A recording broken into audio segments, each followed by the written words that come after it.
Womp, womp, womp. Oh, it says I'm very loud.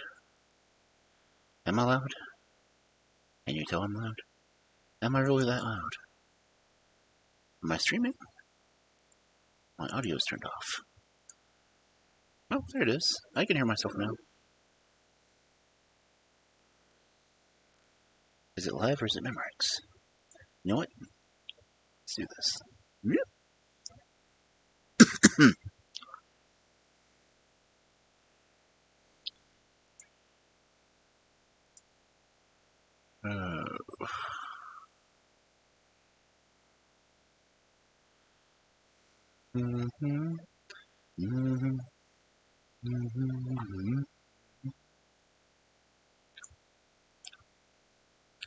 Good, bad. I missed the Cubs stream today. Stream elements, you pain in the ass.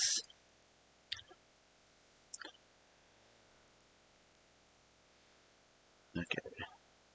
Ouch, ouch, ouch, ouch.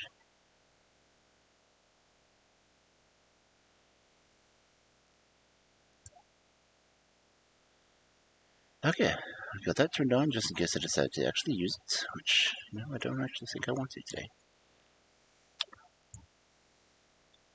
So, I guess I'm going to be sitting here talking. I should just, switch to the chatting screen because, whoop, there I am. Okay, let's see, do I want to do PNG tonight?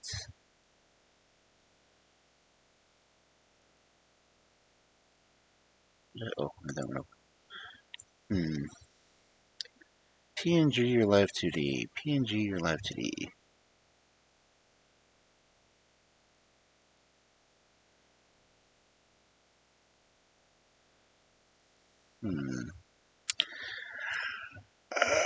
Tough decision.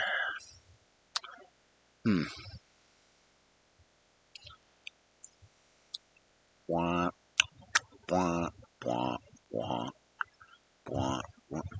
Why do I have that stupid song in my head? Freaking humans and their catchy tunes.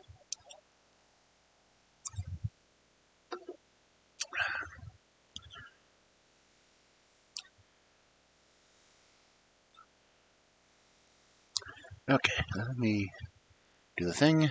Oh, can't do the thing because I gotta do the thing. Okay, I am a VTuber. Not a VTuber, but a VTuber.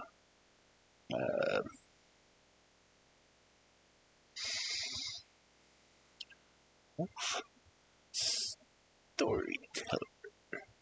Because I like using my own thing.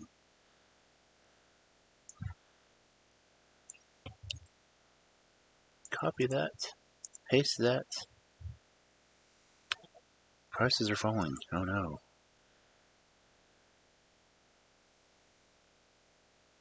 Oh. So why did that not change?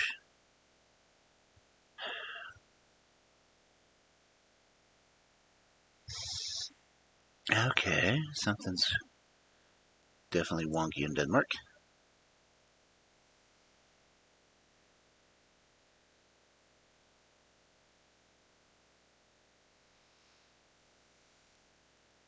Yeah, how you doing, chat? Lurking about in there, doing chatty chat things.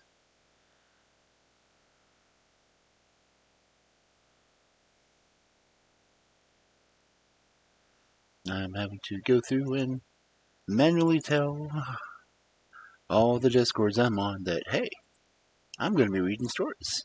You want to come in, hang out, chat, try to distract me? You can.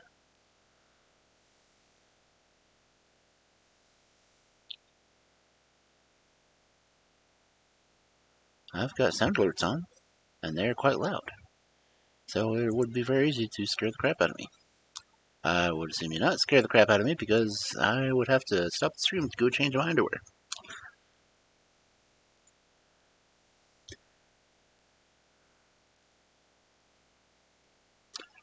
And if you guys knew how hard it was to get underwear down and around a tail, you would know why I don't want to do it.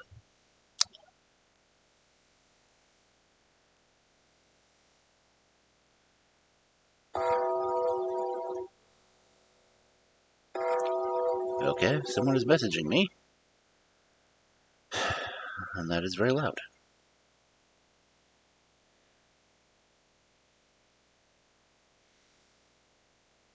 Do they not realize I'm streaming? Probably not. Oh, what? Snoopy lovers.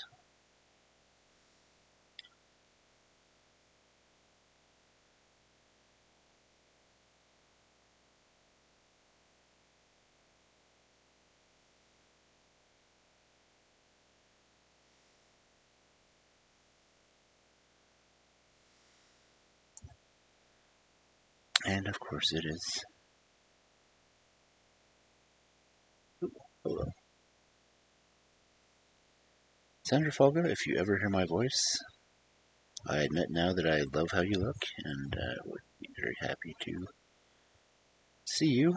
Not sure what I would do if I ever met in person, because I am a rather shy wolf, so.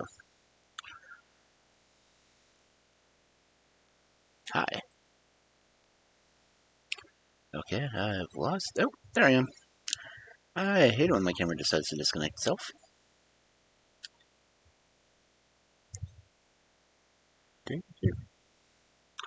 Okay, well, it is 6 minutes. Oh, yeah, I have to do the Discord and stuff again.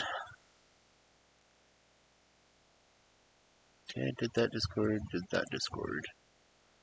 On the Bears Discord, not that he's awake right now.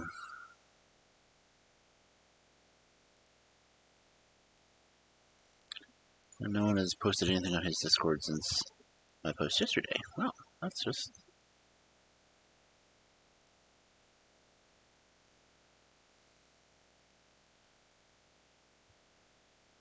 Twitter, no.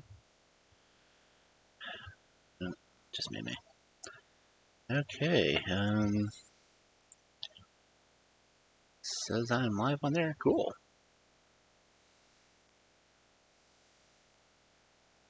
For those of you who don't hit my channel frequently, on my storytelling streams, I usually just kind of sit around for the first 15 minutes and, well, try to talk to you guys, but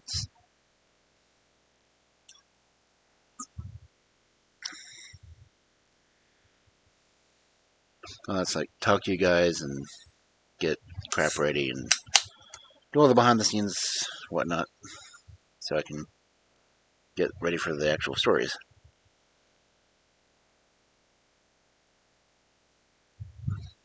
And by ample amounts of caffeine, excuse me.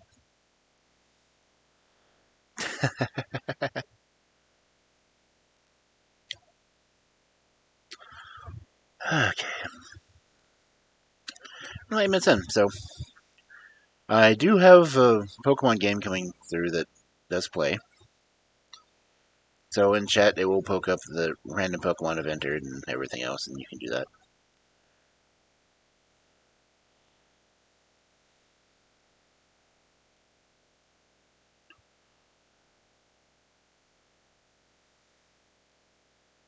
And if you notice, I have, well, if you've been here before, I took down the scene art and put up the rule books.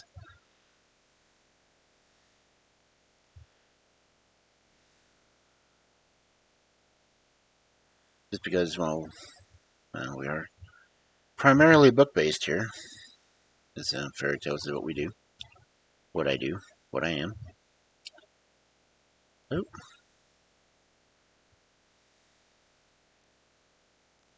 And if you're in the stream last week, you know that my computer fragged on me.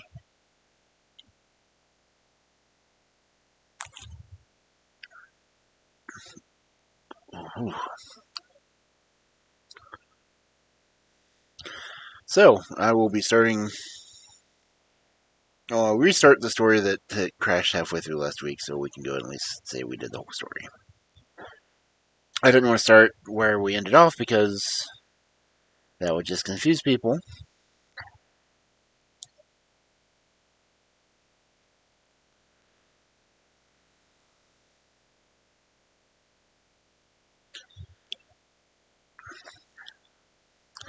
But other than that, let me check something. Ignore what you see on the screen. There we go. And do I have it set for microphone? I do not have it set for microphone. I should set it for microphone. Select microphone. I want this microphone. Yes, thank you. Ah, okay. We're good. Aha! Hey, Dusk!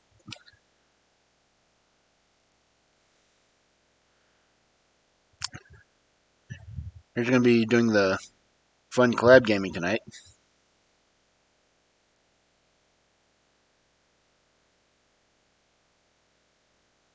So, depending on how long you stay on, I'll probably pop in there after I'm done tonight, because I do this in 2 hours, so.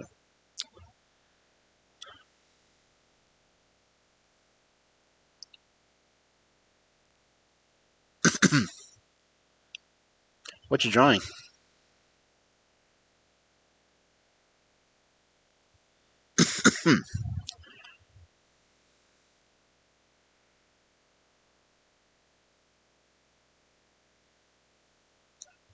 Ah. See, I wish I was any kind of artist that could draw. I'm doing good to do photo manipulation. I don't really draw that well.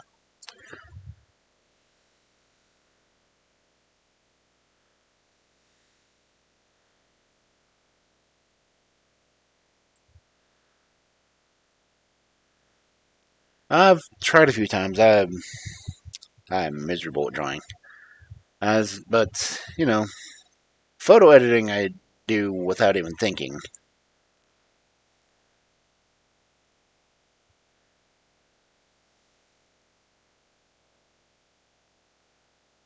It's like I pieced together this desk.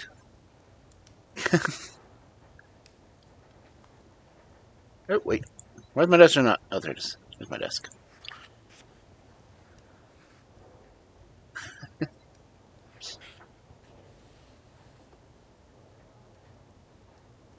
Oh, where's my chair?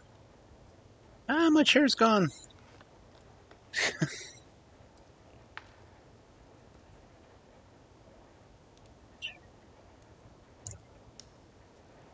Chair.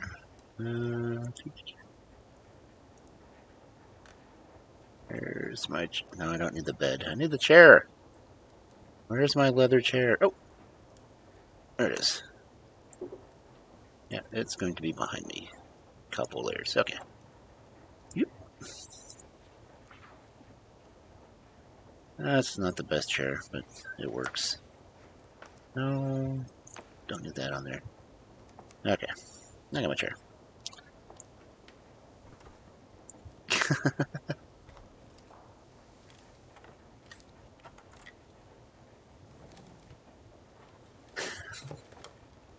So, but yeah. Oh, wait. I'm not centered. Move. There we go. What game? Oh, Trubbish. I guess I need to try to catch that. Ouch!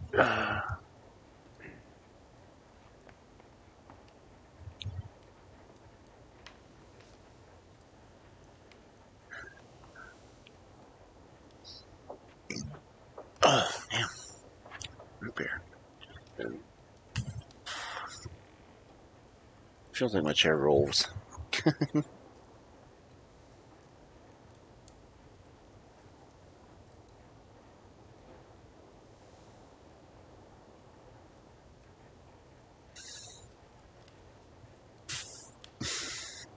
Yeah, all the stuff on my desk is things I literally added to it. So, like all the embellishments on it and everything else, and the book stand and the book, things I added, added to it.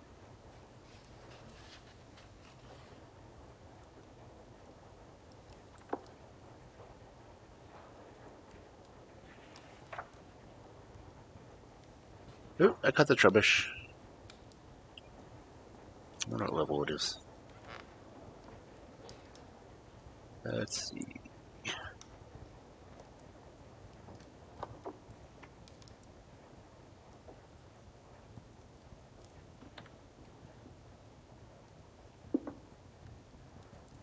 Where's it? Trupfish. Where are you on my list? See you? Recents? Ooh, it's level... Ooh. That's a... The specials are fantastic, everything else is horrible. I don't think it would have been worth it for you to catch it. Unless you catch different levels if you're different people, but... It says it's a level 8. The IV it gave me was a 16.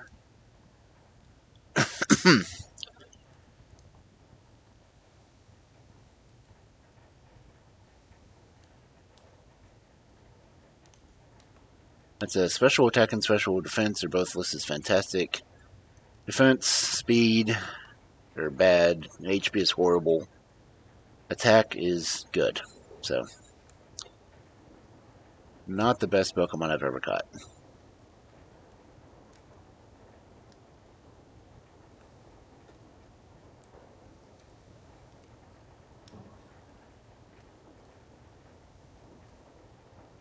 Anyway, I was saying in the chat screen, last week when I was trying to read this book, I got about halfway through a story and my computer just went completely blue screen and I had to reset and test it for the... Well, I didn't sleep that night because I was too busy testing everything. So I'm going to start over with that story tonight.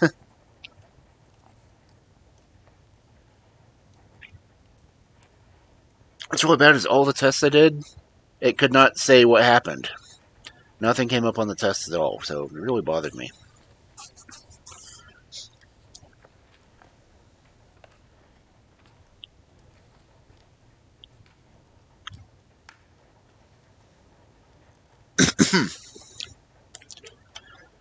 Let's see, what story? Oh, Water the Sea of Salt. It's happened to me a few times before, then it tries to boot itself off of my external hard drive, which just drives me crazy.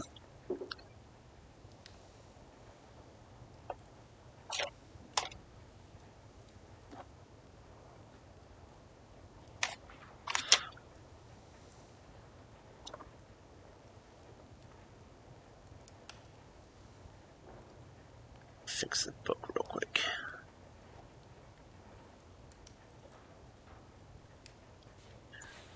On OBS. So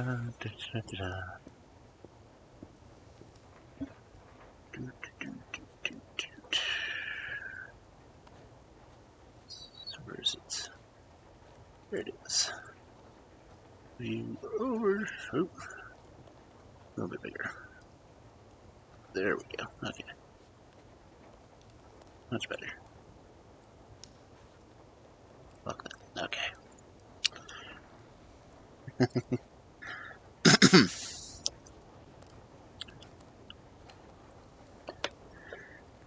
Anyway, oddly enough, this particular book, it has stories from both the Grimm brothers and Hans Christian Andersen and a few other ones. So some of these stories are repeated from ones I've done before.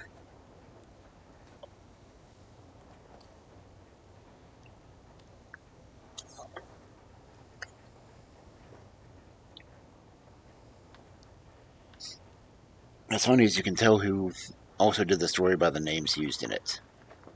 Like this one, it's got the name Gus and Hans as the brothers. Those are typically ones out of the...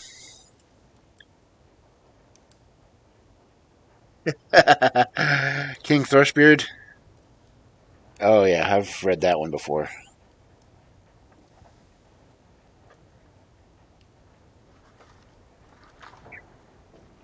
Oh, the stuff he did to that princess was hilarious.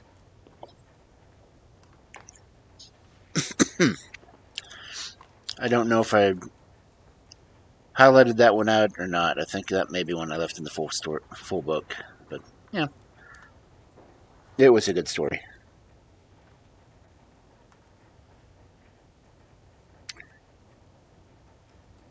I mean, Setting fire to the shed, though, with her thinking that he and the child were in it.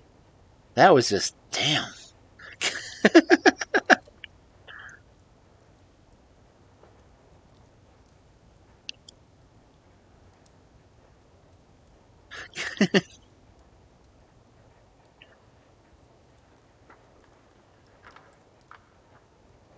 Yeah, she definitely humbled herself after all that.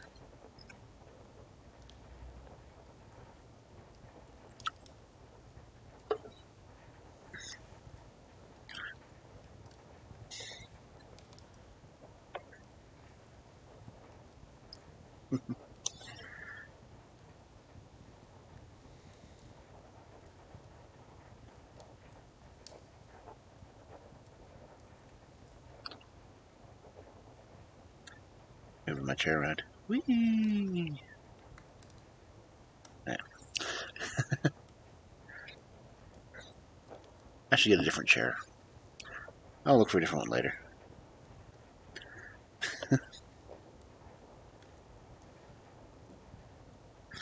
Okay.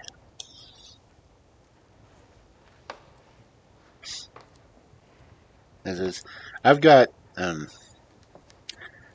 kind of a funny plan for the Chibi model, but I don't want to sneak that kind of stuff out because I've got some photo editing to do before I really get into that one. But that's one of the reasons I'm trying to find ghost stories.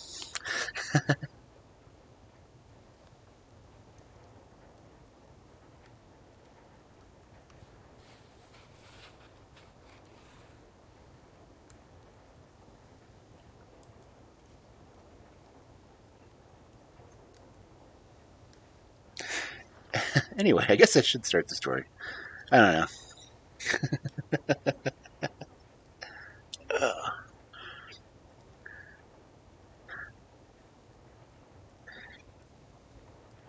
Well, it's not so much what I do to the model, but it's I've got background scenes and everything else to design and edit into being. Since I can't really draw, I'm going to make my own forest and whatnot. So, I mean, I still haven't done the background for this set yet.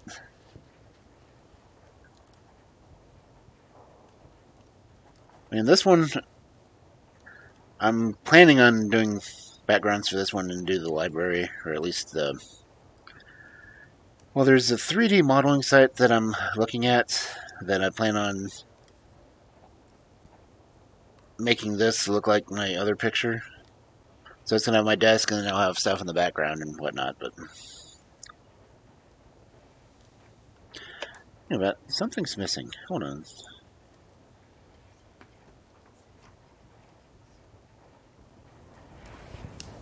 Can you hear my background audio?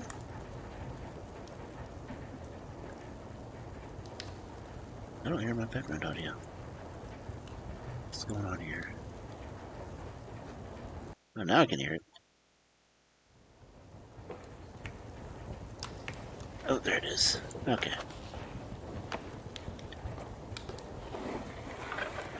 My ambient sound was missing.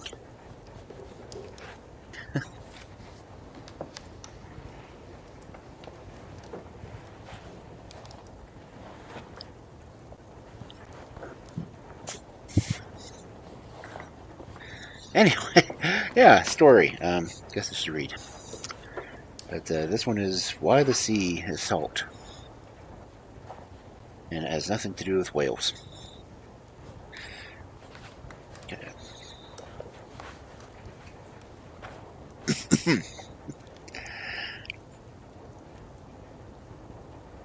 In a land far, far away, there once lived two brothers.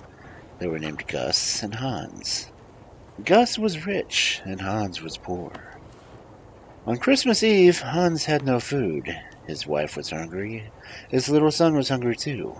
He went to see Gus. "I need something to eat," he said. "My wife is hungry. My little son is hungry. And I am hungry too. Please let me have something to eat." Gus was angry. "You should not come here," he said. "You should not beg. Here is some honey. Do not come near me again." Hans took the honey, and he started home. As he went along, he met a funny little dwarf.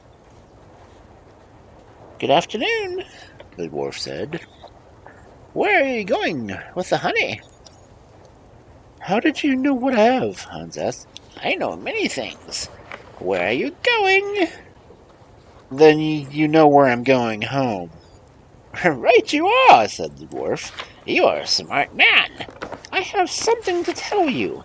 Do you see that path?" "Yes, I see it." "Well, you must take that path. It will lead you to a fairy house. When you go in, you will see many fairies. The fairies will want your honey. Let them have it. Then ask for the old mill. They will give it to you." "What can I do with the mill?" Hans asked. "You can make it turn," the dwarf said. "It will turn out anything you say. You must lay it on its side to make it stop. Take care to stop it." And with that, the dwarf was gone. Poof. Hans did not know what to do. He did not want to lose his honey, but he looked at the path. "Well, the dwarf said to take the path," he thought. "I'll take it and see what happens. I'll see if the dwarf was right." He went along the path. Soon he came to the fairy house. He went in, and he saw many fairies. "We want your honey!" the fairies cried. It was just as the dwarf had said. Maybe the dwarf was right about the mill, too. "Very well, you can have it," Hans said. After a little while he asked, "May I have the old mill?" "Yes," the fairy said. "It's behind the door. Take it home with you." Hans took the mill and went home. He met his wife at the door. "What is that?" she asked. "A mill," Hans said. "A fine mill." "I am hungry," his wife cried. "I do not want a mill. I want something to eat." "But this is a fine mill," Hans told her. "It will turn out anything I say. You shall see." And then he put the mill on the table. "Turn out bread," he said. "Turn, mill, turn." The mill turned out a nice brown bread. Then Hans made the mill turn out chicken, and pie, and milk, and then he made it turn out cake and ice cream. "What a wonderful mill!" his wife cried. "Now we can have food." On Christmas Day, Hans went again to see Gus. He asked Gus to have dinner with him. "How is this?" Gus asked. "I thought you had nothing to eat. Now you ask me to dinner?" "I have food now," Hans said. Gus went to Hans' house. He wanted to see what they had to eat.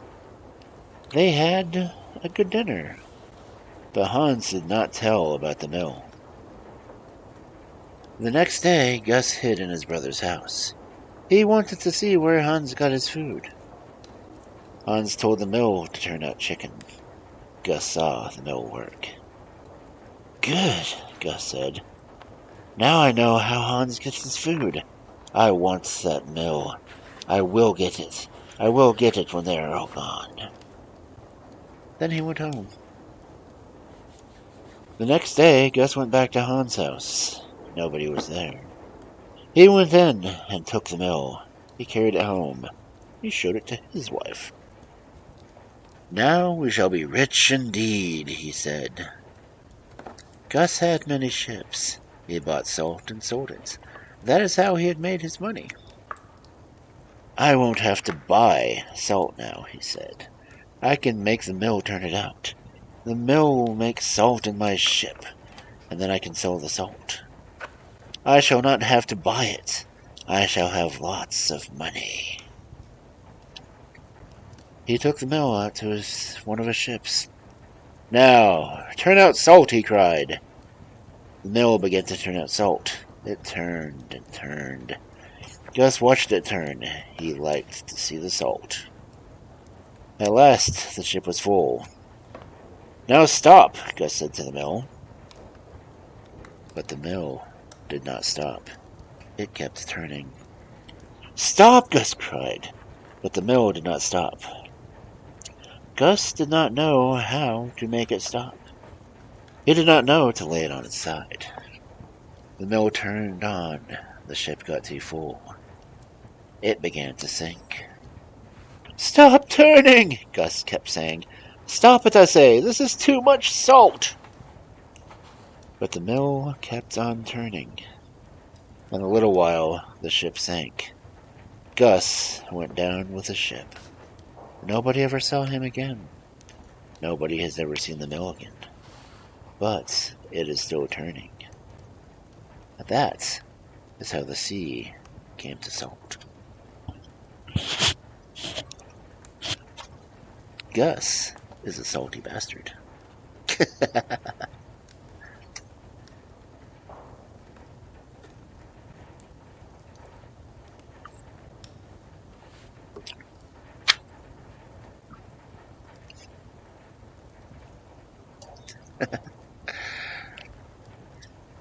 Yeah, but like last week that story crashed about halfway through when Gus had gone over to dinner. So what's really bad is I didn't notice it until like a minute after I was reading that I looked up and saw, oh wait, why is my screen blue?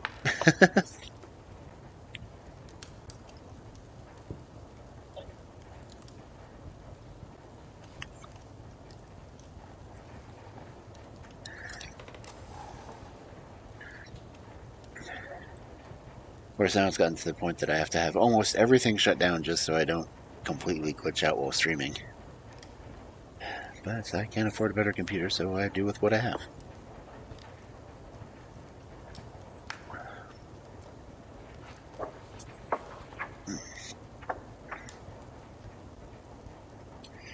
Anyway, ooh, what's this one? Oh, the next story is The Nose. Schnoz. Big thing I've got in the middle of my face.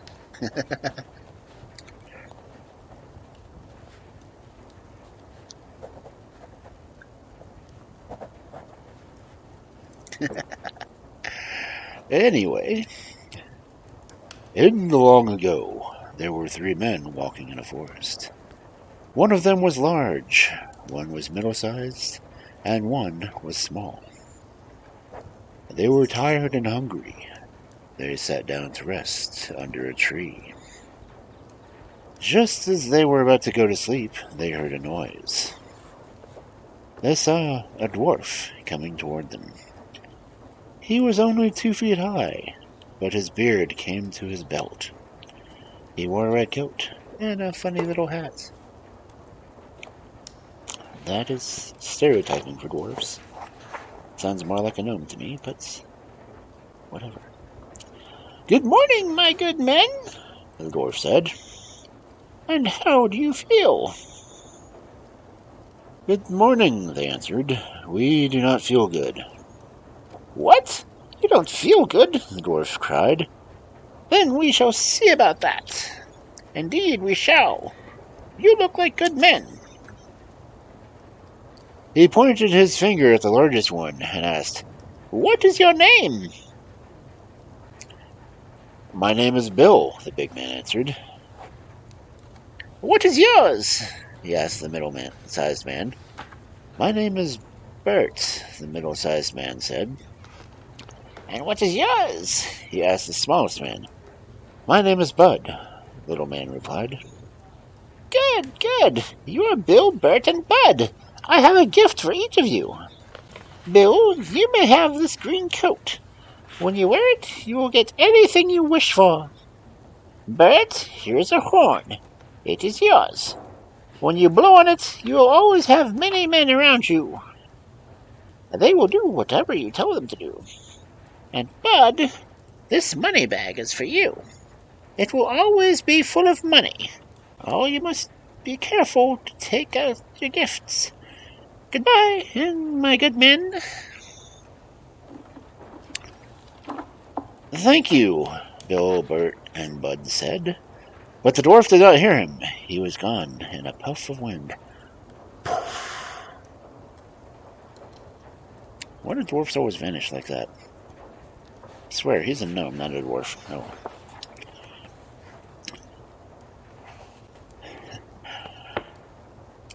The three men looked at their gifts. Then Bill put on his green coat. I wish I had a fine, large house, he said. And there before them was a great house. They went into the house and looked at all the rooms. Bert blew his horn, and there in the yard were 100 men. 2 of you must cook a good dinner for us, Bert said. The rest of you may go back. 2 of the men went at once to the kitchen and began cooking a fine meal. After dinner, Bud took out his money bag and gave the 2 cooks some money. After he took the money out, the bag was just as full as ever. Must be nice. For a time, the 3 men lived in the fine house and were very happy. They decided one day that they would go to see the king. They went to the palace and stayed several days. One day, Bud was walking in the garden with the princess. He showed her his money bag. He told her how wonderful it was. She looked at it for a long time. Bud was glad she liked it. The princess wanted the money bag. She went to her room and made one just like it. The next day she walked again with Bud. She asked to see his money bag again. When Bud was not looking, she put the money into the bag she had made, then gave Bud the bag she had made, but kept Bud's bag. That's not confusing to say at all. Let me try it again. When Bud was not looking, she put the money into the bag she had made. She gave Bud the bag that she had made and kept Bud's bag. Lots of bees. Then Bill, Bert, and Bud went home. The first time Bud took money from the bag, he saw that it did not become full again. He took more money out. The bag was empty. It stayed empty.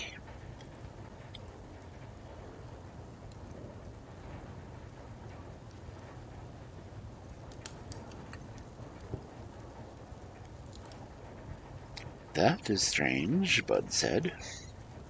He told Bert and Bill about the empty bag. This is not the same bag, Bill told him.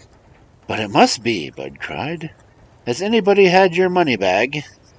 Bert asked. The princess, Bud cried. That's it. The princess must have taken my money bag. Because, princesses, Bill, Bert, and Bud tried to think of a plan for getting the money bag back from the princess. I know, Bill said. I will put on my green coat. I will wish to be in the room where the princess has the money bag. I will get it and wish to be out again. He put on the green coat. I wish to be in the room where the princess has the money bag, he said. And as he said those words, he was in the princess's room. But the princess was there, too. Help, she cried. Help, help! The guards came running. Bill was badly frightened and threw off his green coat so that he could run fast. He jumped out the window and ran home. Well, Bill, did you get the money bag? No, Bill replied, and what is more, I lost my green coat. What? Bud asked. You lost the green coat? Yes, Bill told him. I had to leave it in the princess's room. I could not run fast enough with that thing on my back. Then the princess has the money bag. And the green coat, too? Bud said. Don't worry about that, Bert said. I can soon get them back. In half a minute, there were 100 men in front of the house. Each man was riding a horse. Bert had blown his horn. Make war on the princess, Bert cried. Make her give back the money bag and the green coat. The 100 men rode away with Bert to make war on the princess. When they came to the palace, Bert called for the princess's father, the king. The princess has a money bag and a green coat that belong to my friends, he said. We have come to get them. I will see, the king promised. Now the king, he was not a good man. He knew the princess that had the money bag and the green coat, and he wanted to help her. 100 men have come to get the money bag and coat, he said to the princess.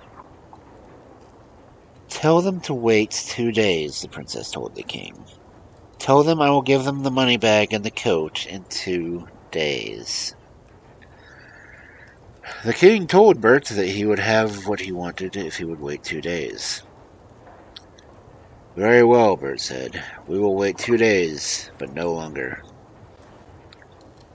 The next day, the princess dressed like a boy. She dressed her maid like a boy. Then the two went out among the 100 men. The princess sang a song for them. Hear this boy sing, they cried. Sing us another song. The princess sang again. Bert came, and he sat where he could hear the song. While the princess sang, her maid went to the place where Bert kept his horn. She put it under her coat, and when the princess finished singing, she told the men goodbye. What fine boys they are, the men said. When the princess and her maid left with the horn, the 100 men left too. Bert did not know what happened. He ran to get his horn, but he could not find it. Somebody has taken my horn, he cried. Now what can I do? Who could have taken my horn? He went home and told Bill and Bud about losing the horn. This is terrible, they cried. Tell us how you lost it. Then Bert told them about the boy who had come to sing to the men. He had such a wonderful voice, he told them. He sang like a girl. That must be where your horn went, Bud said. The boy took it. I don't know about that, Bert said, but I know he could sing well. He could sing as well as the princess.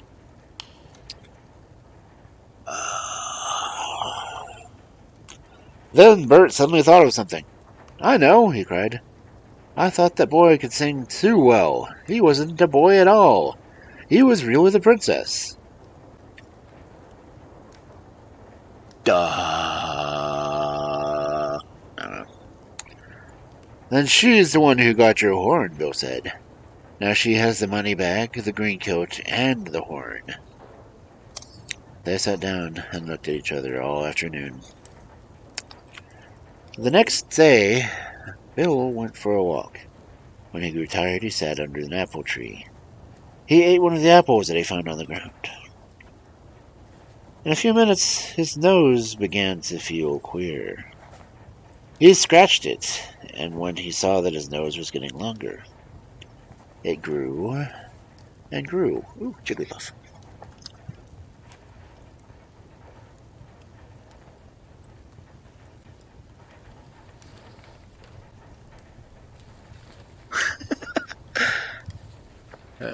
Why is it do that?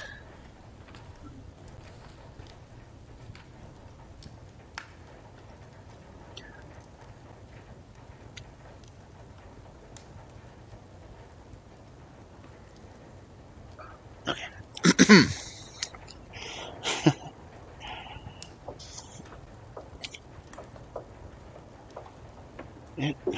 In a little while, it came all the way down to his knees.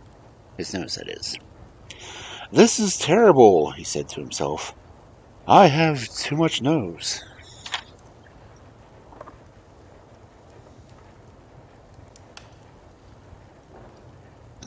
Excuse me.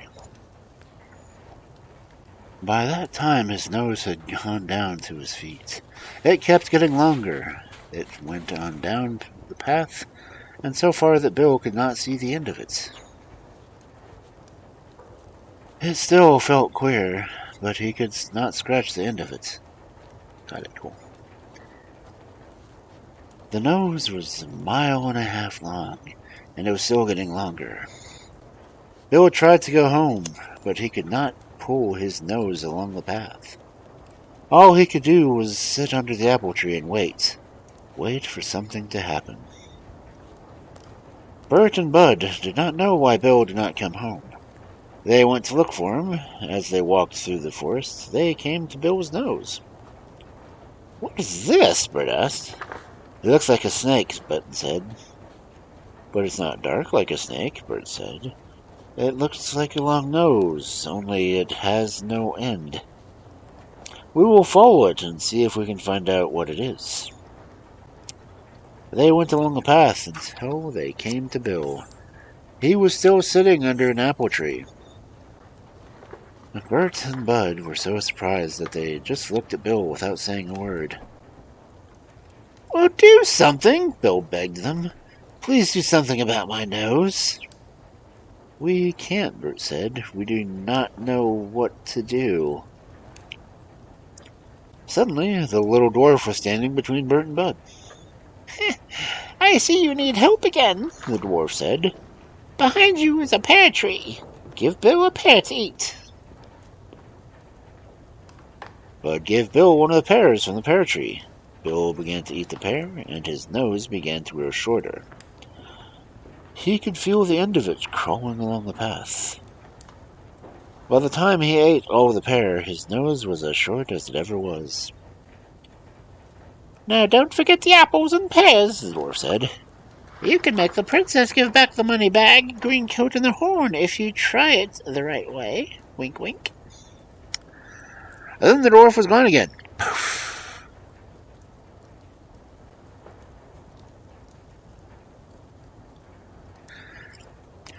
Bill, Bert, and Bud made a new plan to get their things from the princess. They sent her a basket of apples like the one Bill had eaten.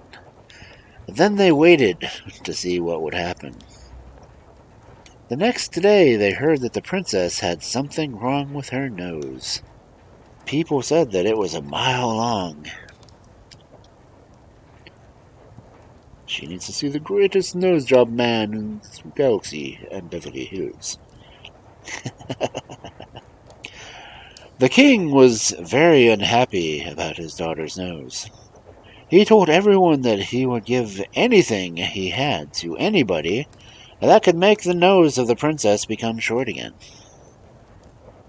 When Bill, Bert, and Bud heard that the king had said that, they went to go see him. They took with them a pear like the one Bill had eaten. They told the king that they could make the princess's nose short. The king did not like to let them see the princess. He knew she had their money bag, their green coat, and their horn.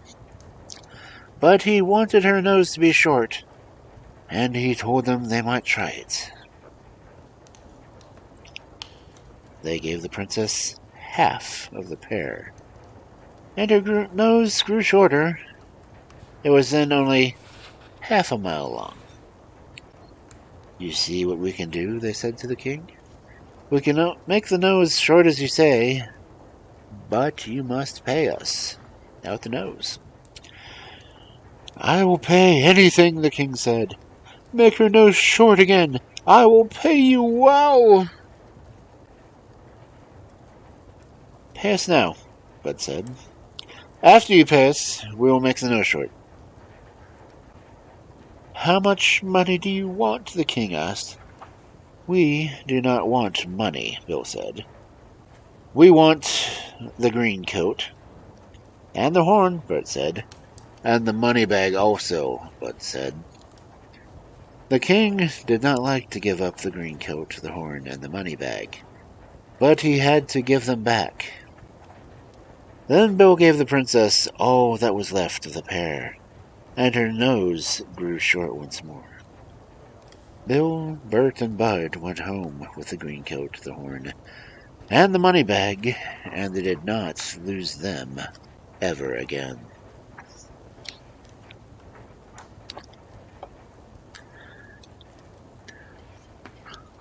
And no plastic surgery was involved.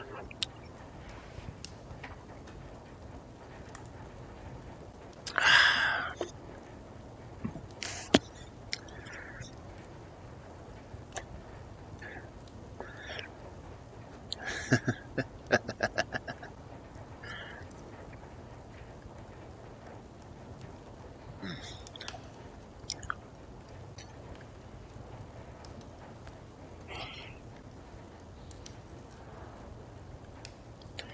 don't think I've heard this word before. Johnny Stretch? No. How Johnny Stretch became king.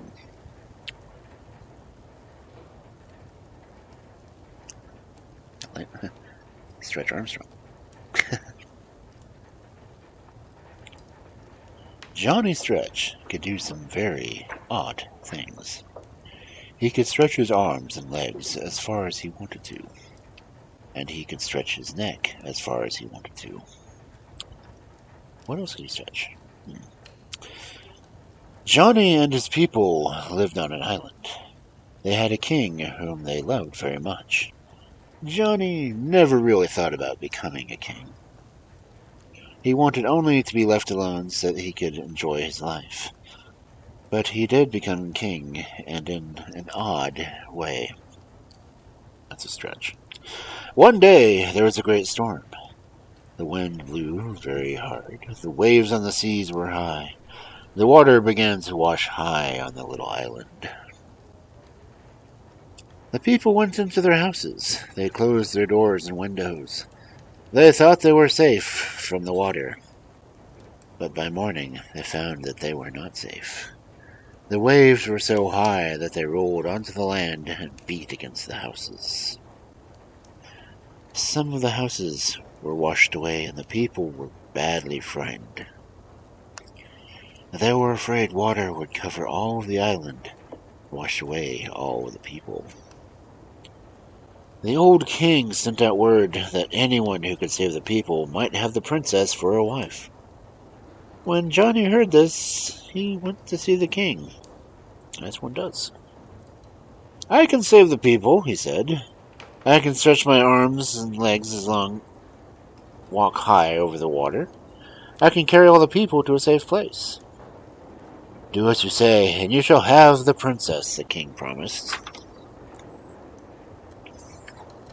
"You shall see," Johnny said quickly. The first one he carried to a safe place was the princess. He took her in his arms and stretched his legs and walked right through the deep water.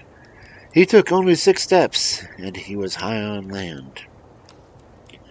Johnny carried all the people to the high land. The last one he carried was the king. "You may now have the princess for a wife," the king told him.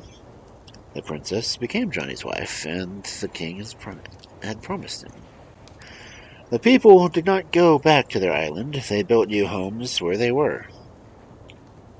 After they built their new homes, they built a great wall around their houses. They did this to keep other people from taking their homes. Cowards. The wall was much higher than a man's head. It was very strong. The people went in and out at a gate in the wall. At night, they kept the gate locked. The people thought they were safe, and they were happy. They were very surprised one day to find out that they were not indeed safe. A great group of soldiers came and camped outside their wall, and they were there to fight and kill the people inside.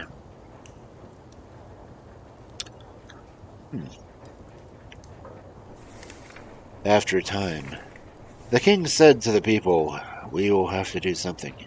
We cannot go out to get food. We must try to drive the soldiers away." But nobody knew what to do to drive the soldiers away. "Johnny Stretch helped us get away from the island," the king said. "Maybe he can do something for us now." Yeah, let's volunteer the tall guy. He sent for Johnny and asked him if he could make the soldiers leave. "I think I can," Johnny replied. "It won't hurt to try. Tonight, I will see what I can do." When night came, Johnny stood by the wall and stretched his neck until he was high. His head was as high as the wall. He could see the fires in the camps of the soldiers. He could see the soldiers walking about the fires. Somebody must hold the gate open for me, Johnny said. Open it just enough for me to get my arm out. 2 men held the gate open, and Johnny stretched his arm out towards the camp of soldiers. He kept his neck stretched so that he could look over the wall and see where his arm was going. When his arm came near the soldiers, Johnny made it move very slowly so that it could not be seen. And then, when a soldier came close to his hand, Johnny grabbed him. He grabbed him by the foot and pulled so hard that the soldier fell. "Help!" the soldier cried. "Something caught me by my foot!" The other soldiers came running to him. They looked for anything that could have caught him, but they found nothing. Johnny had drawn his arm out of the way. "There's nothing there to catch your foot," the soldier said. "You were just afraid." After a time, Johnny stretched out his arm again, caught another soldier by the foot, and pulled him to the ground. "Help!" the soldier cried. "That thing has caught me!" The other soldiers came running to him, but they could find nothing. Johnny had pulled his arm away again. "You're afraid too," they said. In a little while, Johnny stretched his arm again. This time he caught a soldier by the neck and pulled him over backwards. "Who did that?" the soldier cried. But nobody had been near him. They looked and they looked, but they could not see anything that would have made him fall. By this time, all the soldiers were talking about the queer way the men fell down. "If this goes on much longer," they said, "we will not be safe here." And just then, Johnny caught another of them by the hand. He pulled him to the ground so hard that he lost his hat. "Help!" the soldier cried. "Help! Don't let it get me!" The soldiers were all so frightened that they did not know what they were going to do. "There's no place for us," they said. They ran as fast as they could. The next morning, not one of them could be seen. Broke camp. The people were very happy when they saw the soldiers had gone away. "You saved us," the king said to Johnny. "You drove the soldiers away and made it safe. You are a greater man than I am. You should be king in my place." "Yes, yes, you should be king," the people cried. "Yes, you must." The king took the crown from his head and handed it to Johnny Stretch. "Put it on," the people cried. "Put the crown on your head, and you shall wear it as long as you live." And that is how Johnny Stretch became a king.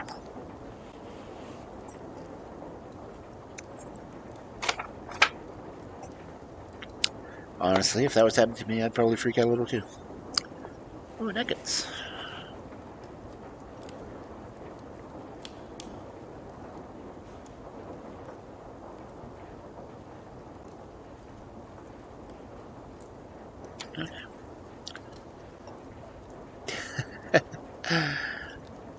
It's funny that I just kind of stopped a story to catch Pokemon. At least I got the Jigglypuff though, so cool.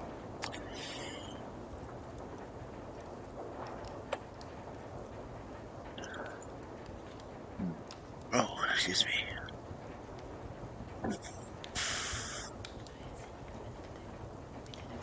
So, hey lurkers, what's up? Hope you're enjoying the stories. Okay. Well, the next one sounds like my cousin. A thick-headed Jack. There once was a man who had 3 sons. Most people thought the first 2 sons were smart. Everybody thought the youngest one was slow to learn things. They called him the thick-headed Jack. Now, the king had a very pretty daughter. She was so pretty that the young men who came to see her could not talk. They could do nothing but look at her. She was stunning.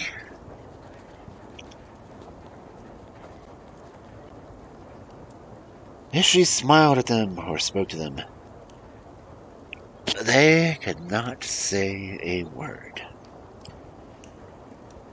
The princess didn't really like that. She wanted to marry a smart man. She sent out word that any man might come see her. She said that she would marry the one who could talk. Both of the smart sons wanted to go and see the princess. One of them read all the books he could find. The other talked to everybody he saw. They both saw the princess and wanted to be ready to talk. Their father gave them each a horse, and then they were ready to go. Thick-headed Jack asked them where they're going. "We're going to go see the princess," they told him. "I think I should go too," Thick-headed Jack said. They laughed and rode away. "Father, give me a horse," Jack said. "I want to go see the princess too." "Hush," cried the father. "You shall have no horse from me. You are silly." "Well," said Thick-headed Jack, "if I can't have a horse, I'll take my old goat." He got onto his goat's back and then rode off to town. In a little while, he caught up with his brothers. "Look," he called to them.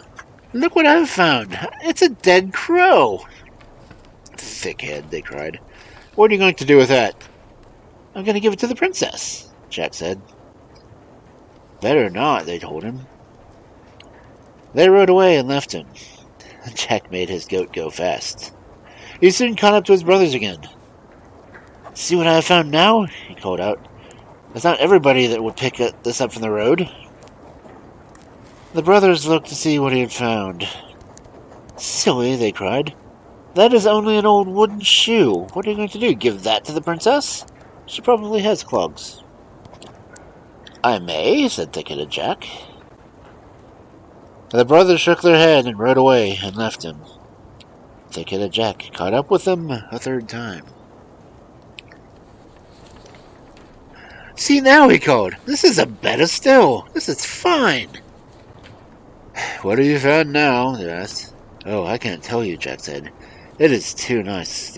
Won't the princess be glad?" "Silly boy," he cried. "That's nothing but mud." "Yes," Jack told them, "but see how fine it is. It slips right through my fingers." He filled his pockets with mud and rode on. After a time, the brothers came to the town where the princess lived. Many other young men were already there. All of them had come to see the princess. As each one went in and saw the princess, they were speechless. The princess would say, "Away with him!" The young man was then led out by the nose. At last it came time for the brothers to go in. The first one, who had read many books, went in, but he could not say a single word. "Out with him!" the princess cried, and he was led out by his nose. The one who had talked to many people went in, but all he could say was, I... "He's no good," the princess cried. "Take him away." And he was led out by his nose. Then it was time for Thick-headed Jack to go in. He rode his goat right into the house. "Good day," he said to the princess. "It's hot in here." "Yes, but I've been baking a goose," she said. "That's fine for me," Thick-headed Jack told her. "Will you let me bake my crow too?" "Yes," the princess said, "if you have something to cook it in."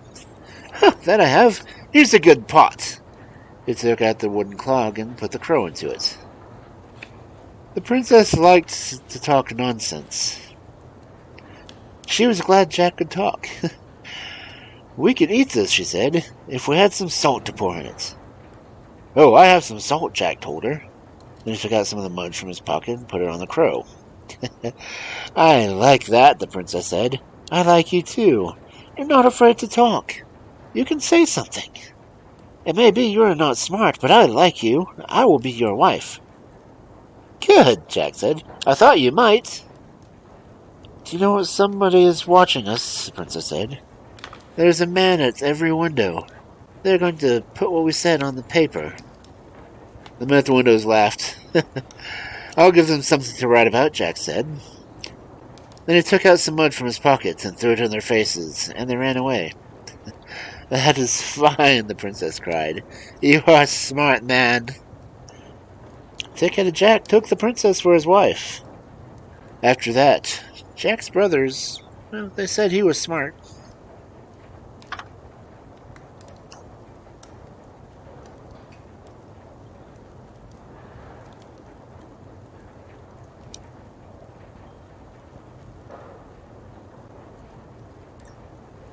So, if you don't have an ego, you're more likely to get the girl. That being said, I said it. Haha. Anyway.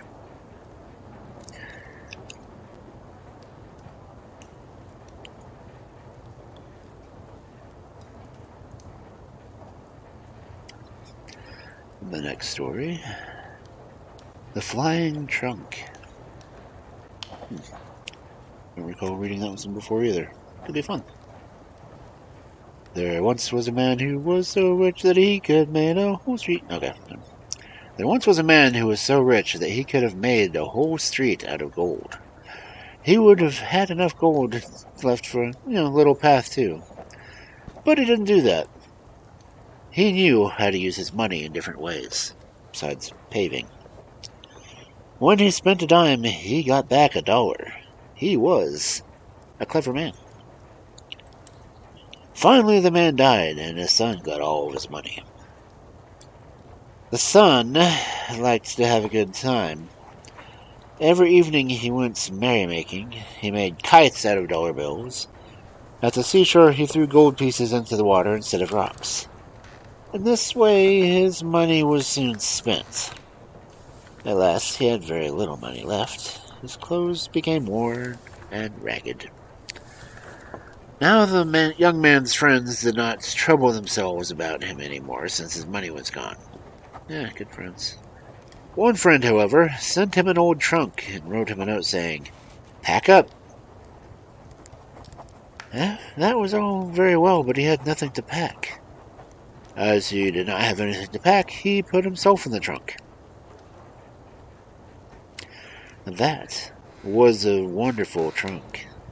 As soon as someone touched the lock, the trunk would fly.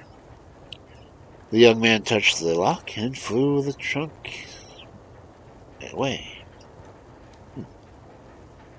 Out of the window and high over the housetops went the magic trunk. But often the bottom of it cracked a little.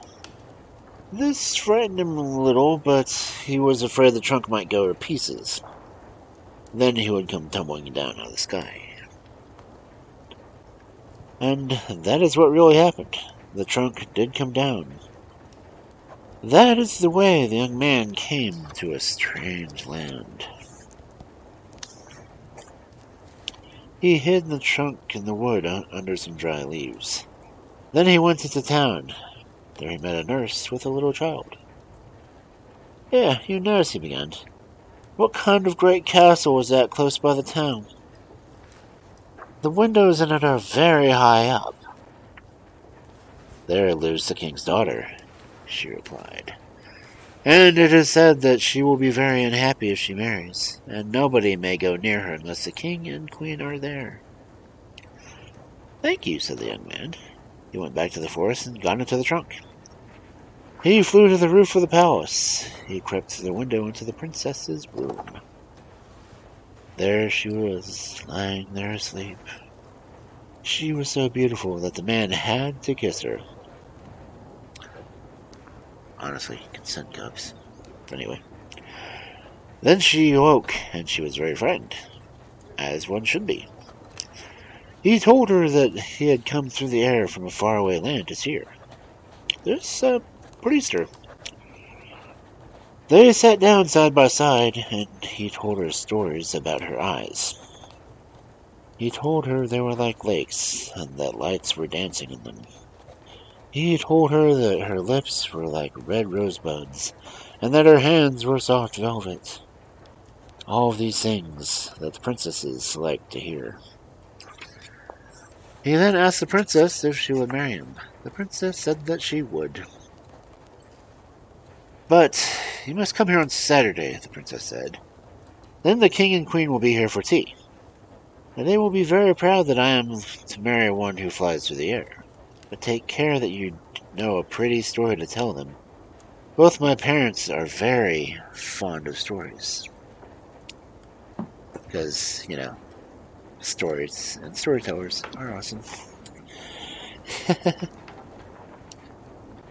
My mother likes them to teach a lesson. My father likes them merry so that one can laugh. Yes, I shall bring no gift but a story, he said. And then they parted. The princess gave him a beautiful sword. This was very useful to him. Right then. Now he flew away. He bought some new clothes and then went back to the forest. There he sat down and made up a story. It had to be ready by Saturday, and that was not easy. Clearly, he's not a natural storyteller. Oh well. By the time that he was finished, it was Saturday. The king and his wife and all the court were at the princess's tea. The young man was received very kindly. "Will you tell us a story?" asked the queen. "I would like one that teaches us to be good and kind." "Yes, but one that I can laugh at," said the king. "Certainly," replied the young man. "And now listen well." Then he told them the story he had made up. "There once was a family of matches," the young man said, "and they were very proud of themselves. Their family tree, that is to say, the great fir of which each of them was a small piece, had been a great tree out in the forest. The matches now lay beside an old iron pot. They were telling about the days when they were young. Yes, they said, when we were upon the green branches, we were really high up. Every morning and evening there was diamond tea for us. We mean it, the dew. We had sunshine all day long. Little birds told us stories. We could see very well that we were rich. The other trees were only dressed out in the summer. Our family had the means to wear green dresses in the winter as well as the summer. But then men came to cut down the trees in the forest.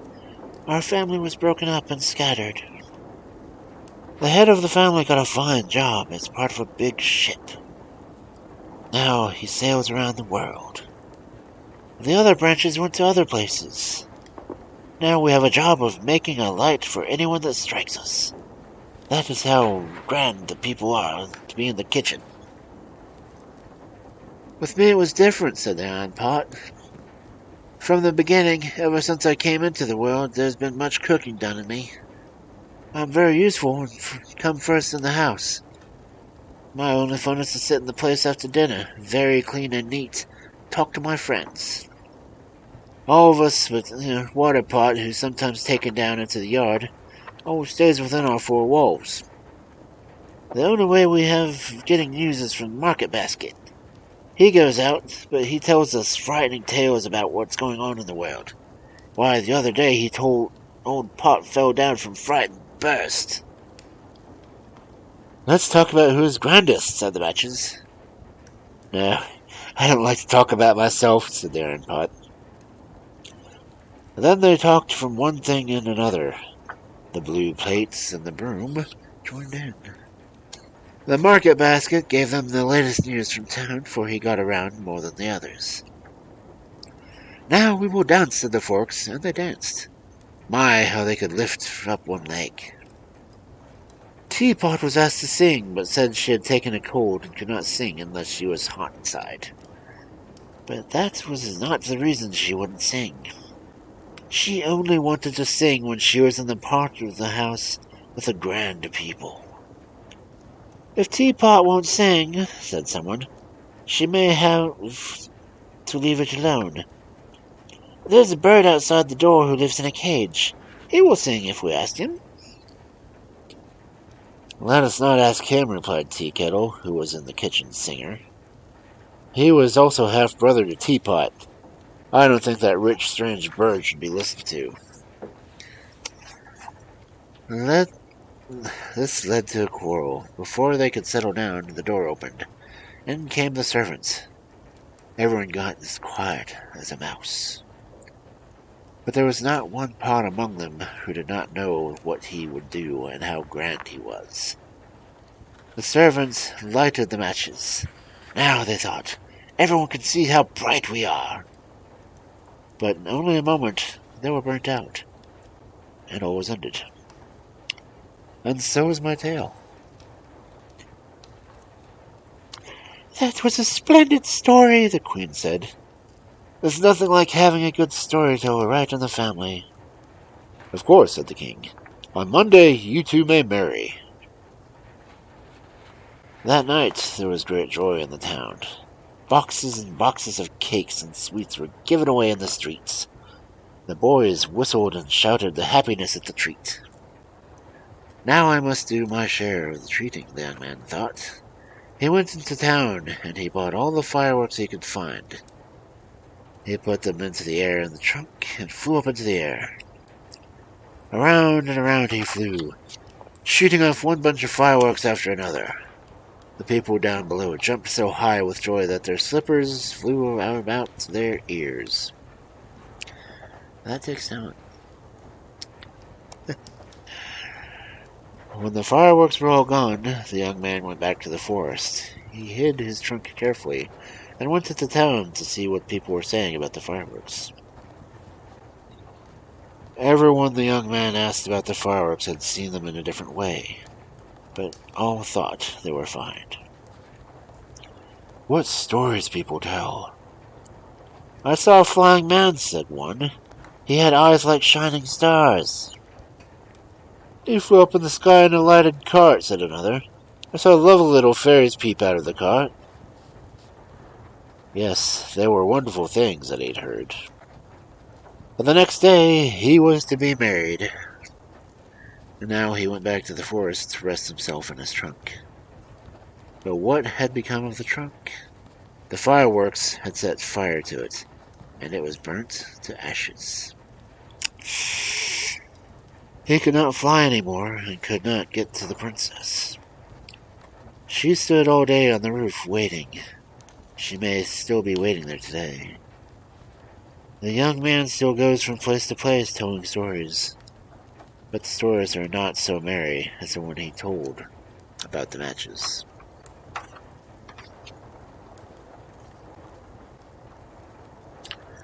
Well, a story within a story. Not quite a fourth wall break, but interesting nonetheless. Woo! Sliding over. Get behind my chair. Okay.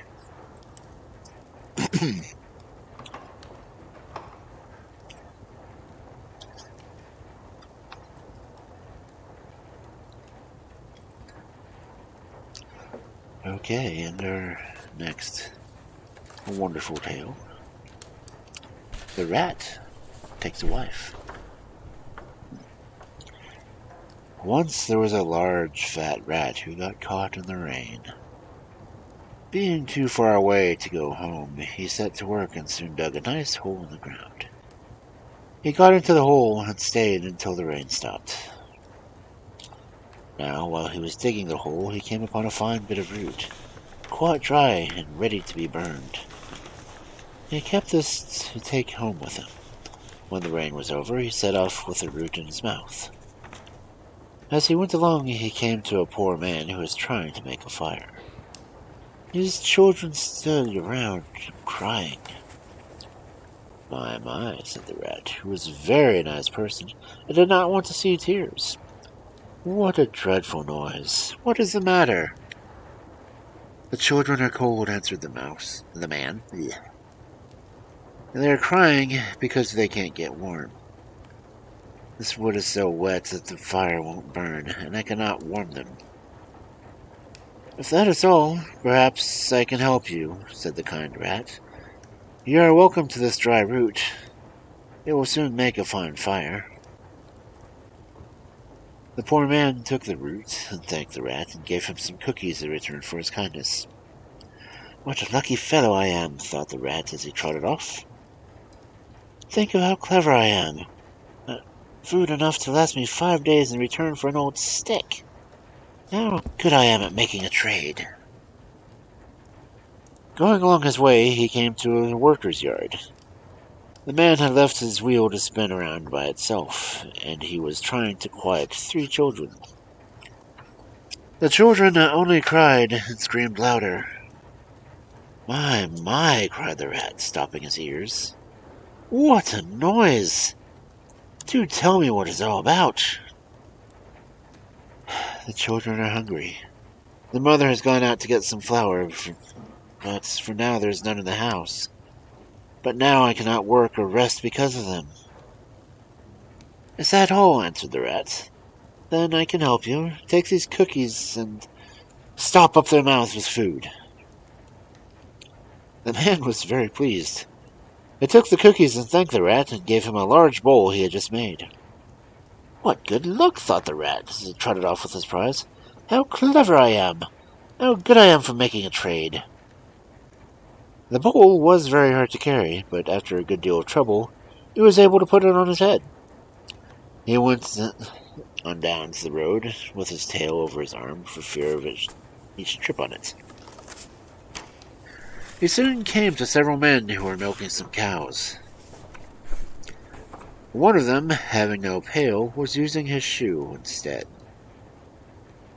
Now, the rat was a clean fellow as well as a kind one, and he was much put out by what he saw.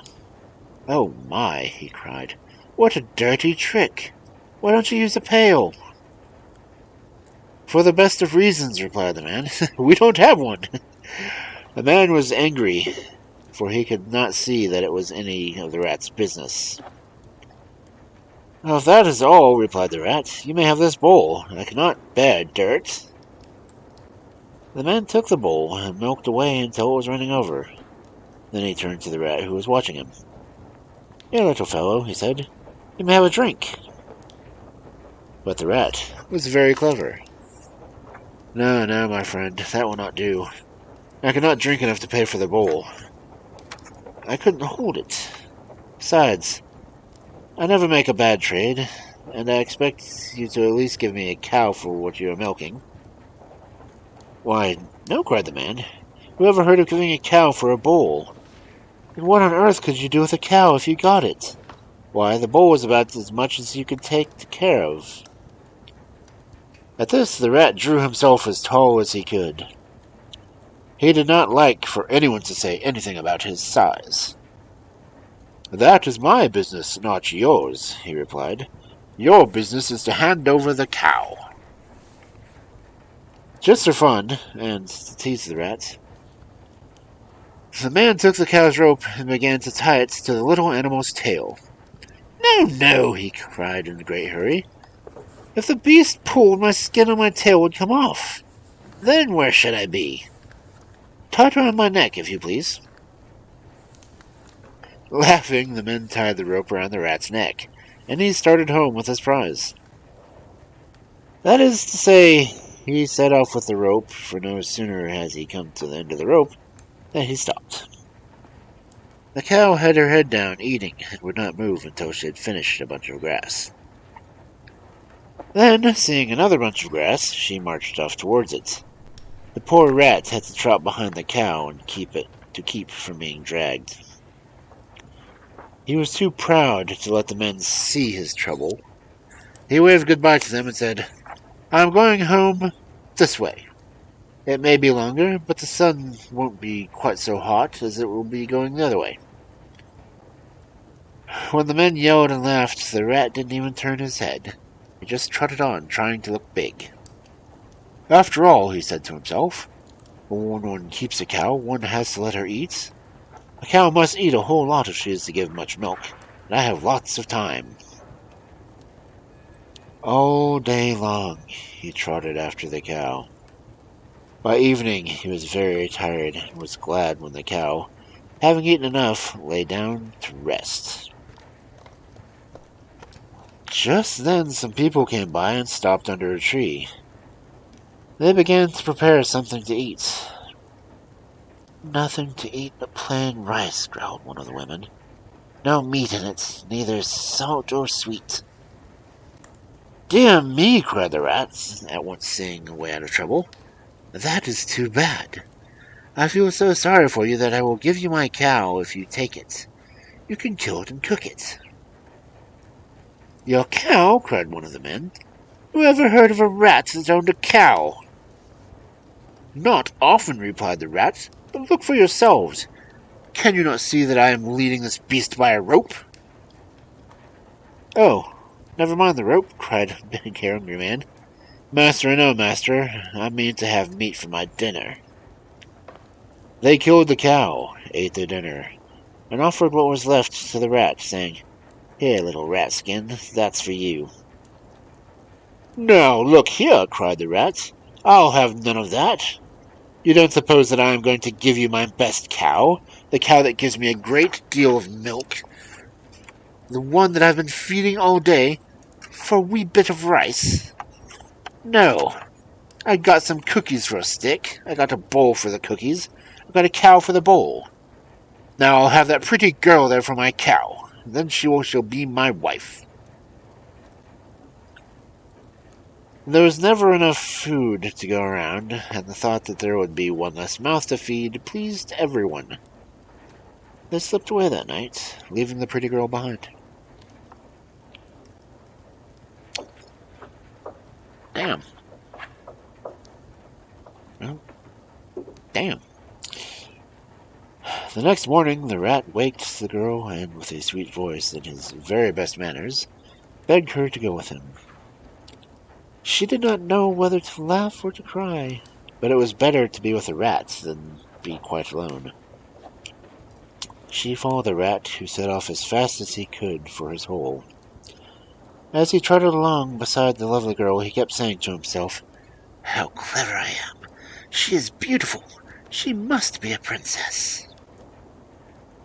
When they came to the hole, the rat stepped inside and said, "Welcome to my poor home, my dear. Step in, or, if you should like, I shall show you the way in. It is dark in here." The rat ran in first, and, finding that the girl did not follow, he put his nose out again and said crossly, "Well, why don't you come in? Don't you know it is not nice to keep your husband waiting?" "My good sir," laughed the beautiful girl, "I cannot get into that little hole."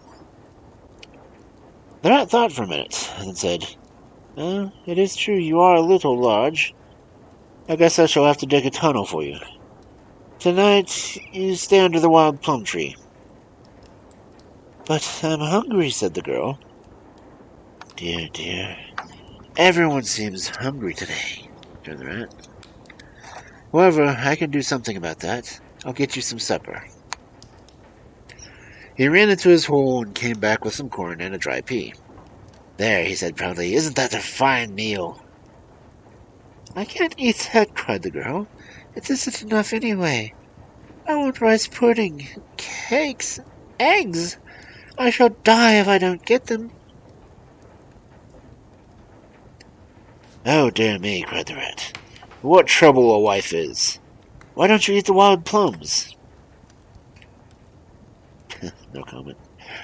"I can't live on wild plums," said the girl, beginning to cry. "Nobody could. Besides, they're only half ripe, and I can't reach them."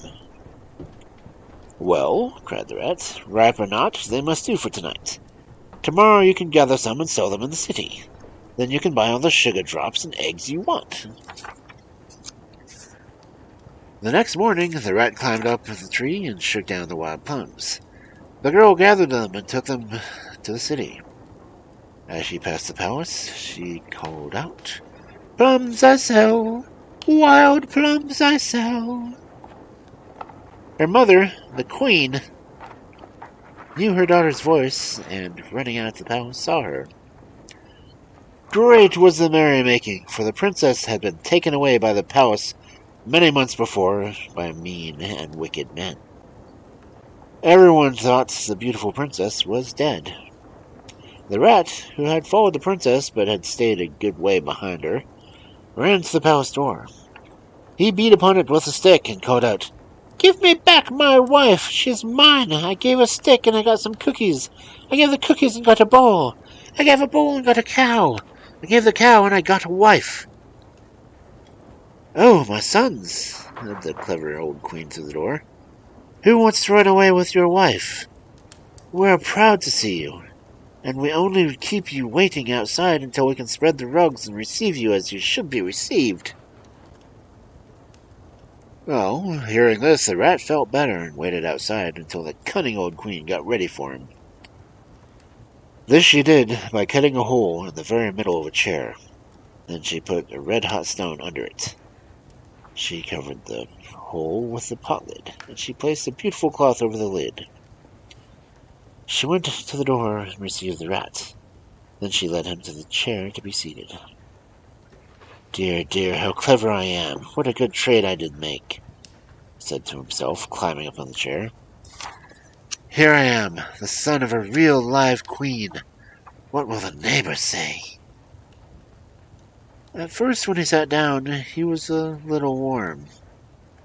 After a while, he began to move about in the chair, saying, Dear me, mother, how hot your house is. Everything I touch seems to be burning. You are out in the wind there, my son, replied the cunning old queen. Sit in the middle of the seats, and then you will feel the breeze and get cooler. But he didn't sit in the middle of the seats, for the pot lid by this time had become so hot that the poor rat almost cooked. It was not until he had left all his tail, half his hair, and a large piece of his skin behind him that he was able to escape. Never again, said the rat. Never again. I'll never make a trade again. Damn. The queen's evil. What is it with these queens and stepmothers being like complete evil witches? I am running out of book.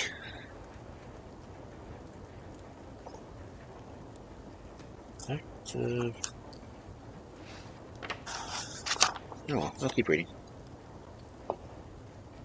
Good thing about new books. Anyway, the next story is Jack the Giant Killer. A long time ago, there was a giant whose name was Angus. He was nearly 20 feet high, and his belt was 10 feet long. All the people were afraid of him. He ate a great deal. He would eat 6 cows at one time. Sometimes he would eat 6 pigs and 6 sheep in one meal. Sounds like a wolf to me. No. He killed cows and sheep and pigs that were not his. Farmers were afraid he would eat all their food. They hid their animals to keep Angus from finding them. Angus was angry when he could not find food. He carried 2 men away and ate them. After that, the people did not hide their animals. They let Angus take anything he wanted. There was a brave boy named Jack who was not afraid of Angus. He said that he would kill the giant by a trick. Tricksy Jack. One night he went to the forest where Angus lived. He took with him a light, an axe, a shovel, and a hunting horn. He found the path to the giant's cave. He dug a big hole in the path. The hole was 20 feet deep. It was like a big well. Jack cut branches from the trees and put them over the hole. The hole would look like part of the path. Then Jack blew his horn as loud as he could. The noise woke the giant. Jack blew the horn again, then hid. He watched to see what would happen. Old Angus did not like to be waked. He came out of his cave. "Who made that noise?" he called. "Who waked me up? I'll boil someone in oil." He began running down the path. Very soon he came to the hole Jack had dug. When he stepped on the branches, there was a great crash. Down he went to the bottom of the hole.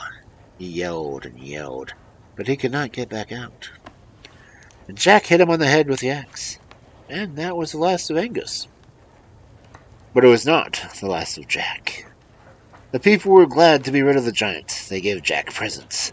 They called him Jack the Giant Killer.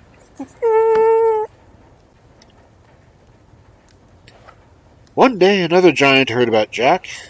This giant's name was Bangus. Bangus said he was going to kill Jack. He was angry with Jack for killing Angus. Bangus. Jack knew that he would have to kill Bangus, or Bangus would kill him. Of course, he made a plan to kill Bangus. He put a big leather bag under his shirt and went to the cave where Bangus lived. Bangus had never seen Jack and did not know him.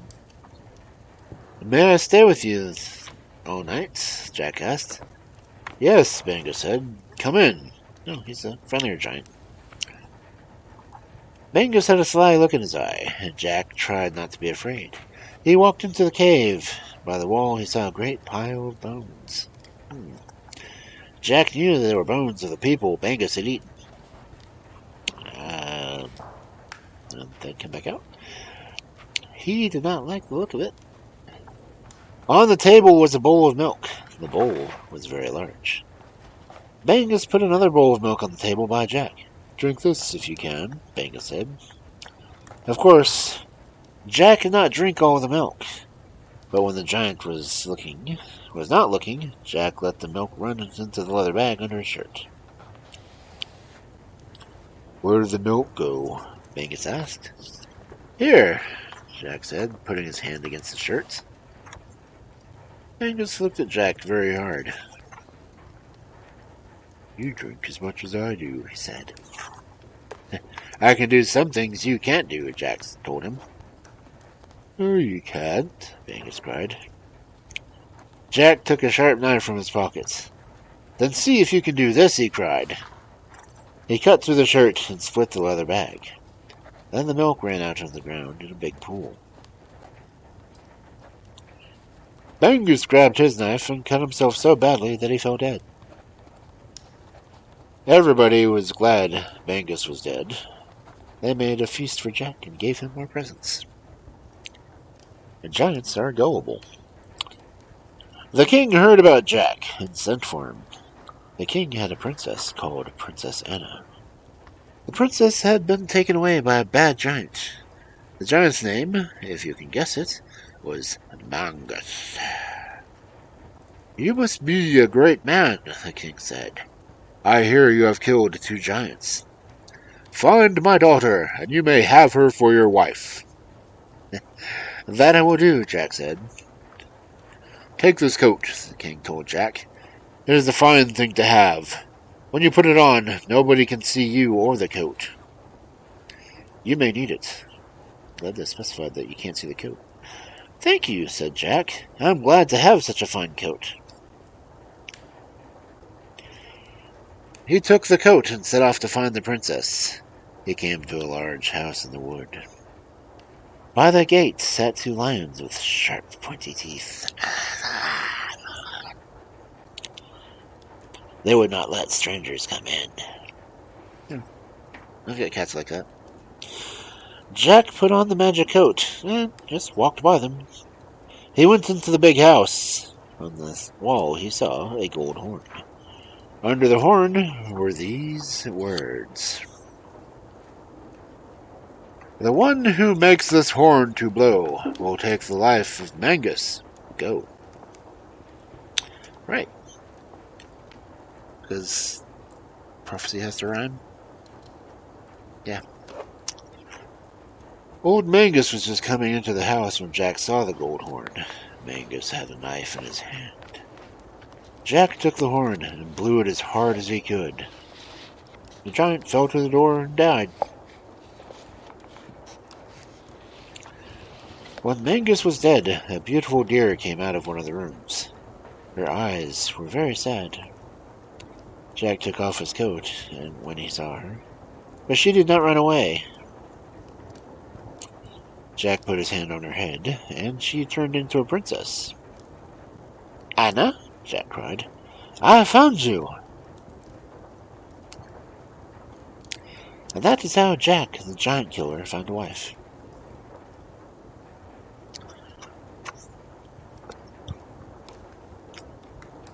That is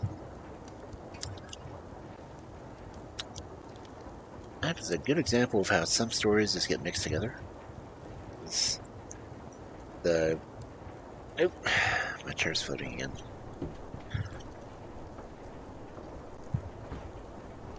I wonder if I should not pin that to me. Oh well.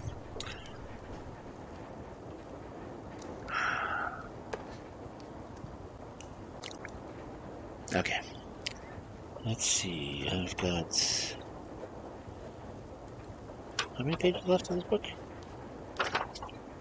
I've got, 20 pages. I should probably finish this book tonight. Then I'll figure out what to do next week. The next story is The Golden Blackbird, which doesn't seem quite feasible.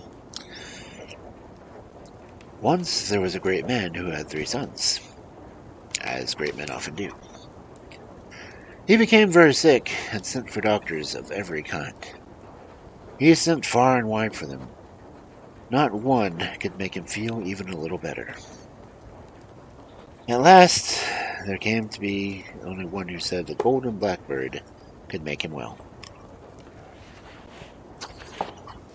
The great man sent his first son to look for the wonderful bird. The father promised the son to make his son rich if he could find it and bring it back. The son began his journey, and soon he came to a place where 4 roads met. He did not know which way to go. He tossed his cap into the air and went the way the cap fell, as one does. After traveling 2 or 3 days, he grew tired of walking, and, not knowing where he was going, he stopped at an inn where he could hear people laughing merrily. He ordered some food and something to drink. "It is foolish," he said, "to spend more time hunting this bird. My father is old, and if he dies, I shall get his money." When the first son did not return, the old man sent his second son to find the Golden Blackbird. The second son had taken to the same road his brother had taken. When he came to the 4 roads too, he tossed his cap to see which way he should go.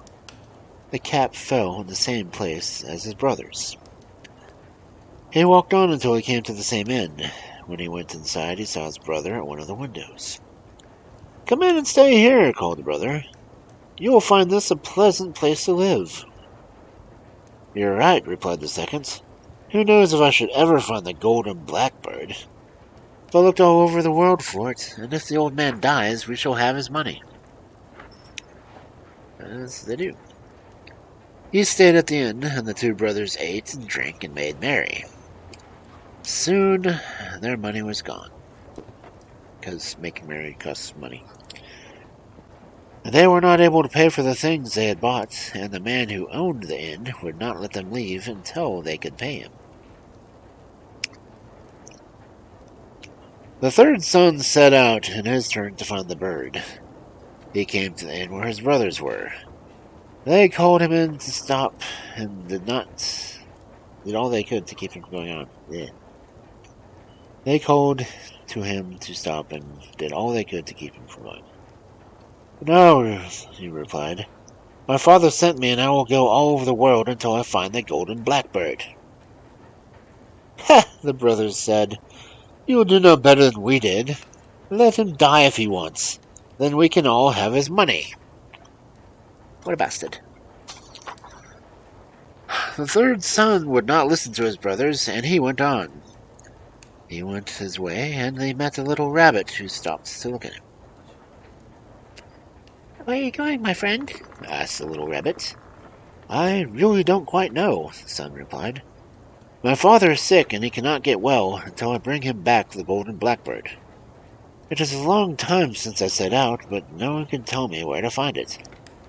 "Oh," said the rabbit, "you have a long way to go yet. You will have to go 700 miles before you get to it." "And how am I going to travel so far?" "Get on my back," said the little rabbit. "I will take you." The third son did as he was told, and each little hop of the rabbit went 7 miles.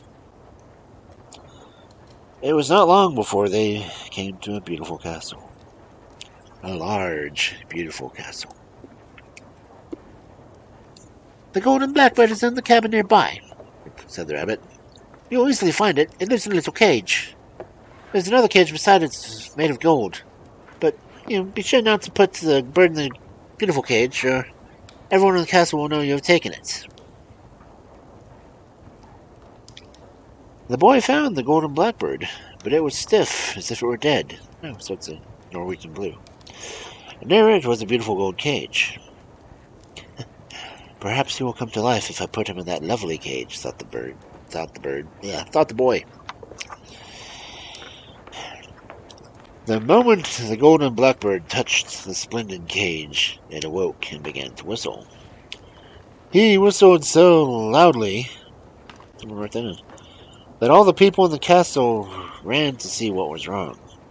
The people told the boy that he must not take things that did not belong to him. "I'm not taking something that does not belong to me," said the boy. "If I have taken the Golden Blackbird, it is only so that I can make my sick father well. I have traveled 700 miles to find it." "Well," they replied, "we will give you the Golden Blackbird if you are able to bring us the Golden Maiden in return." The son left with tears in his eyes. He met the little rabbit again. "What are you crying for, my friend?" asked the rabbit. "It is because they won't let me carry off the Golden Blackbird until I give them the Golden Maiden." "You did not do as I told you," replied the rabbit. "You put the Golden Blackbird in the fine cage." "Yes, yes," cried the boy. "Don't worry," said the rabbit. "The Golden Maiden is a beautiful young girl who lives 200 miles from here. Jump on my back and I will take you there." The rabbit again took 7 miles a hop. In no time he had stopped by a lake. "The Golden Maiden," said the rabbit, "will come here with her friends to get a drink. She will take off her coat and lay it under that tree. You step behind the tree, and when her back is turned, take the coat and hide it. Do not give it back until she promises to follow you." The little rabbit left him, and soon the Golden Maiden came with all her friends. She took off her coat and placed it under the tree. Then she walked to the lake. The boy seized the coat and hid it under a rock. When the maiden returned, she could not find her coat. She hunted high and low. Her friends helped her look, but they could not find it. At last they gave up. As she refused to leave without her coat, they left her. She began to cry. "Why do you cry?" asked the young man, coming out from behind the tree. "Oh," she replied, "while I was drinking at the lake, someone took my coat. Now my friends have left me." "I will find it for you if you will only do one thing and come with me." The Golden Maiden said she would go with him, and he gave her the coat. Then they both got up on the rabbit's back and were carried off to the castle. "Now," said the rabbit to the young man, "if you do what I tell you, you can carry off both the Golden Blackbird and the Golden Maiden. Take the golden cage in one hand and leave the bird in the old cage where he is. Carry both cages away with you." The third son did as he was told this time. People in the castle did not know he was carrying away the Golden Blackbird. He, the Blackbird, and the Golden Maiden set off for home. When they reached the inn, the boy paid for his food his brothers had eaten, and they all went on their way together.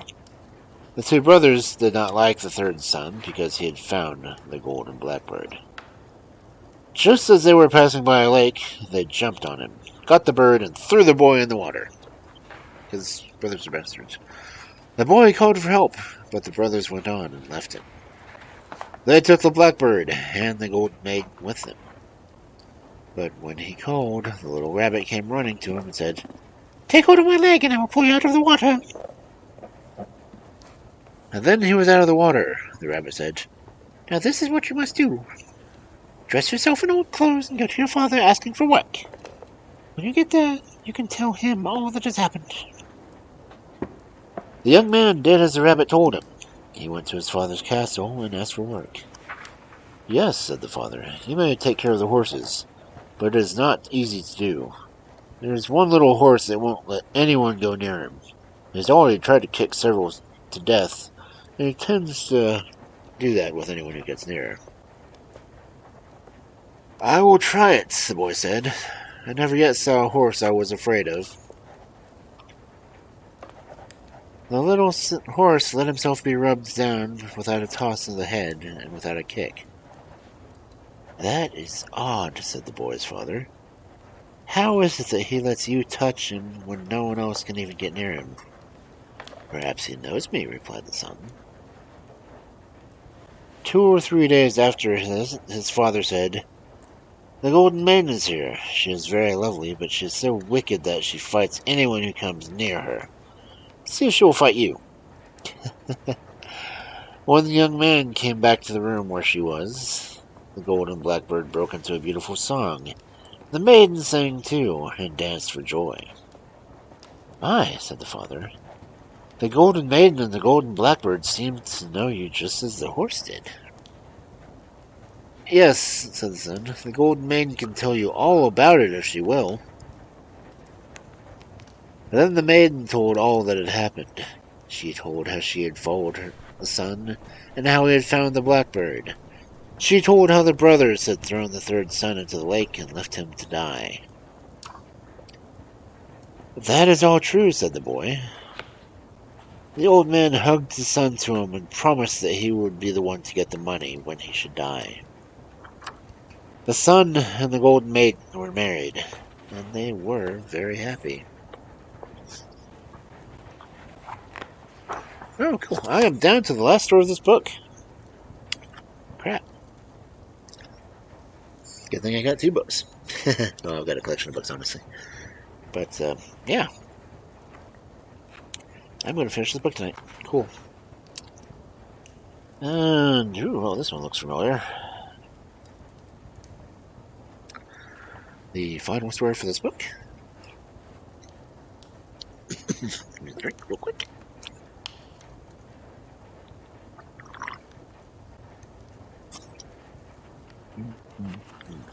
Excuse me. The King's New Coat. Ah. There once was a king who liked fine clothing. He liked clothing better than he liked anything else. He thought more about his clothing than he did about his soldiers, or those who worked for him in the palace. When he got something new to wear, he would stand before a glass and look at himself for a very long time. One day there came to the palace 2 sly men, who said they would weave the finest cloth in the world. They told the king that they would weave beautiful cloth and make him a fine coat. They said that nobody would be able to see the coat except the people who were smart and good. I would like to have a coat like that, the king thought. I could wear it here at the palace. That way I can tell who is smart and good. That would be a good thing to know. He said to the men, Weave some of this fine cloth and make me a coat. I will pay you well, but remember, it must be as fine as you say. He gave the men money to buy thread, and they set to work. They set up tall frames in a room in the palace and stood by them day after day. They pretended to be weaving, but there did not seem to be any cloth on the frames. The king wanted to know how they were doing with their work. He sent his chief servant to look at the cloth. The chief servant stared at the frames and then at the men, but he could see no cloth. But he was afraid to say that he could see no cloth. He did not want the king or the 2 men to think he was not smart or good. Do you see how well these colors go together? The man asked. Don't you think the cloth is beautiful? Yes, the chief servant said. It is quite beautiful. We must have more money, the slime man said. Tell the king we need more money for more thread to finish this fine cloth. The chief servant went back to the king. How is the work? The king asked him. Fine, he replied. The cloth is beautiful, but the men need more money to buy more thread. The king gave the men more money, and he waited a few more days. Then he sent a second servant to go look at the cloth.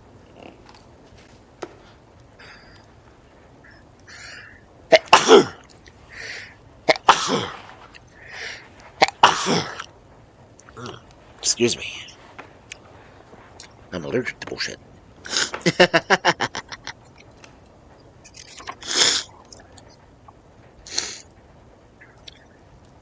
The second servant found two men at work, but he was very surprised that he could not see any cloth.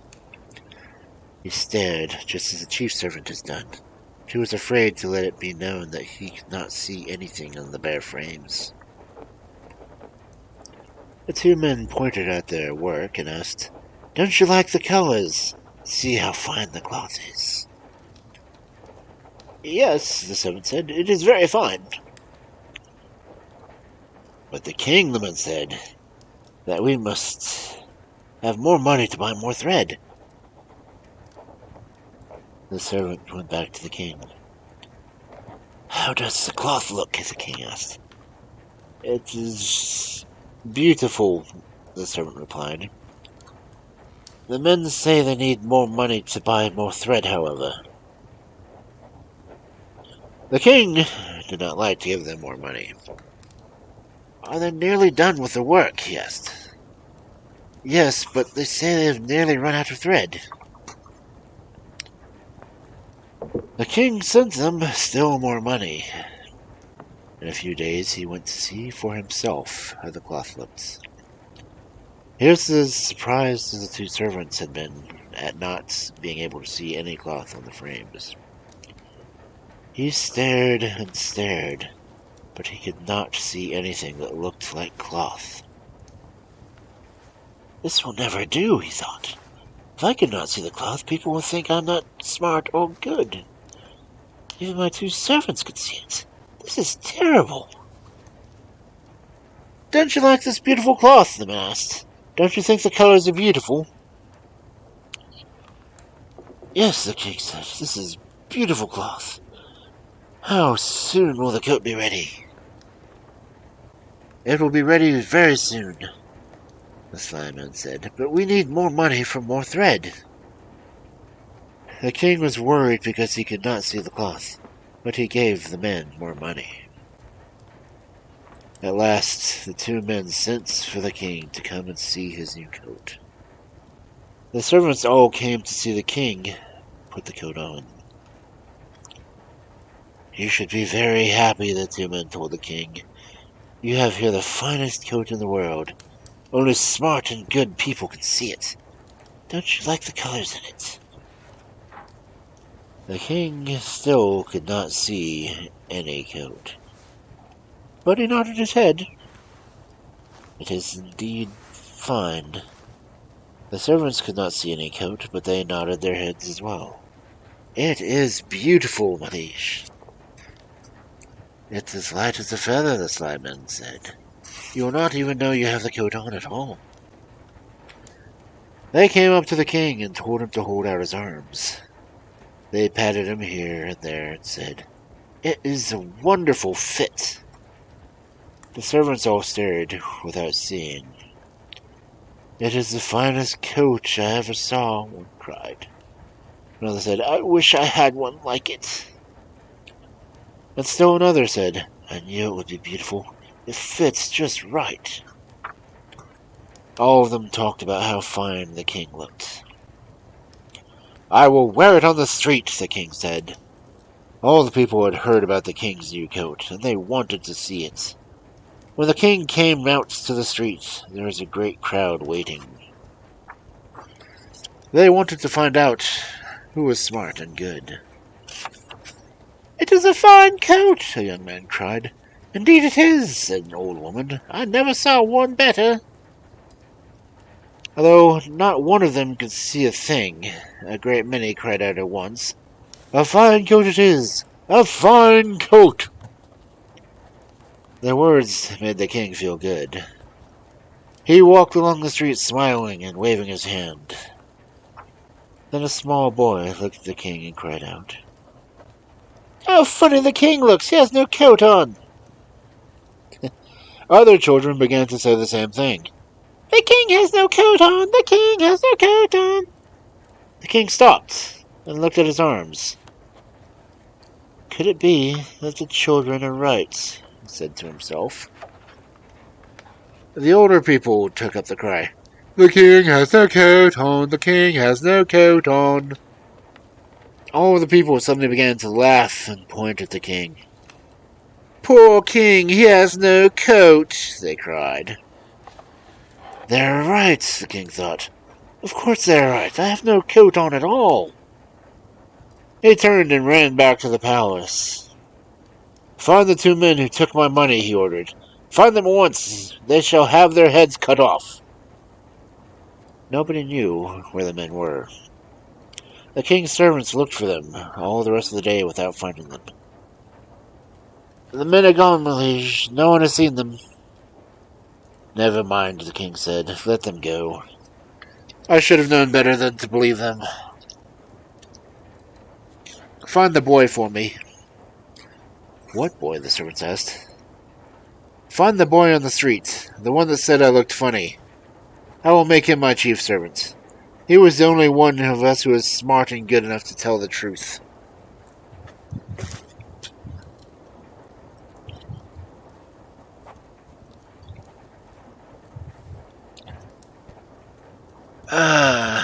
Kids. Honest to a fault. That was actually the last story in the book. So,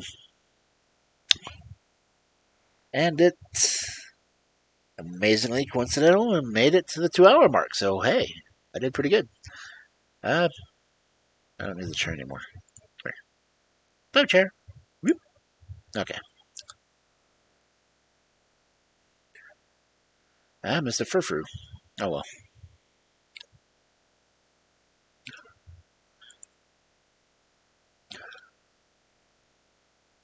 So let's like to thank everyone for lurking, hanging out, that kind of thing. I hope you enjoyed the stories. Oh, really?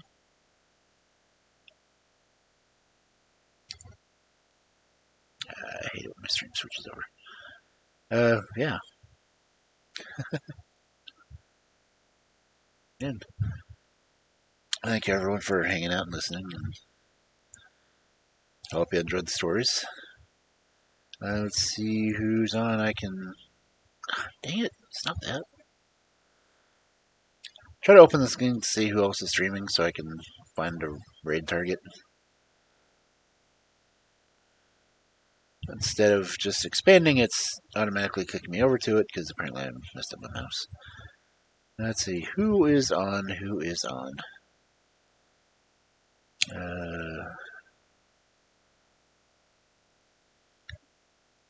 Let's see. Oh.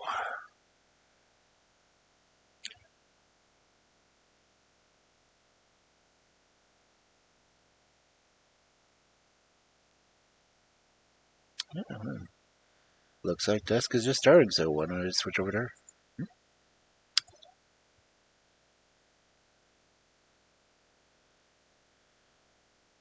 Dusk, if you're lurking, I'm coming for you.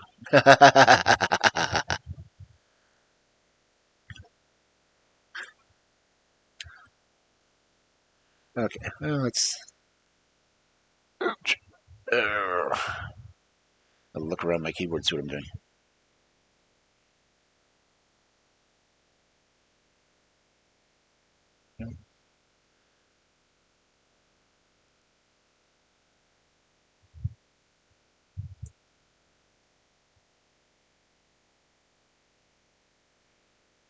Yep.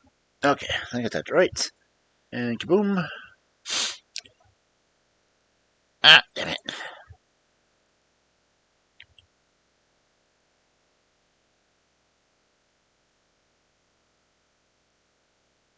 that raid? No, not me. What the hell? Oh, okay.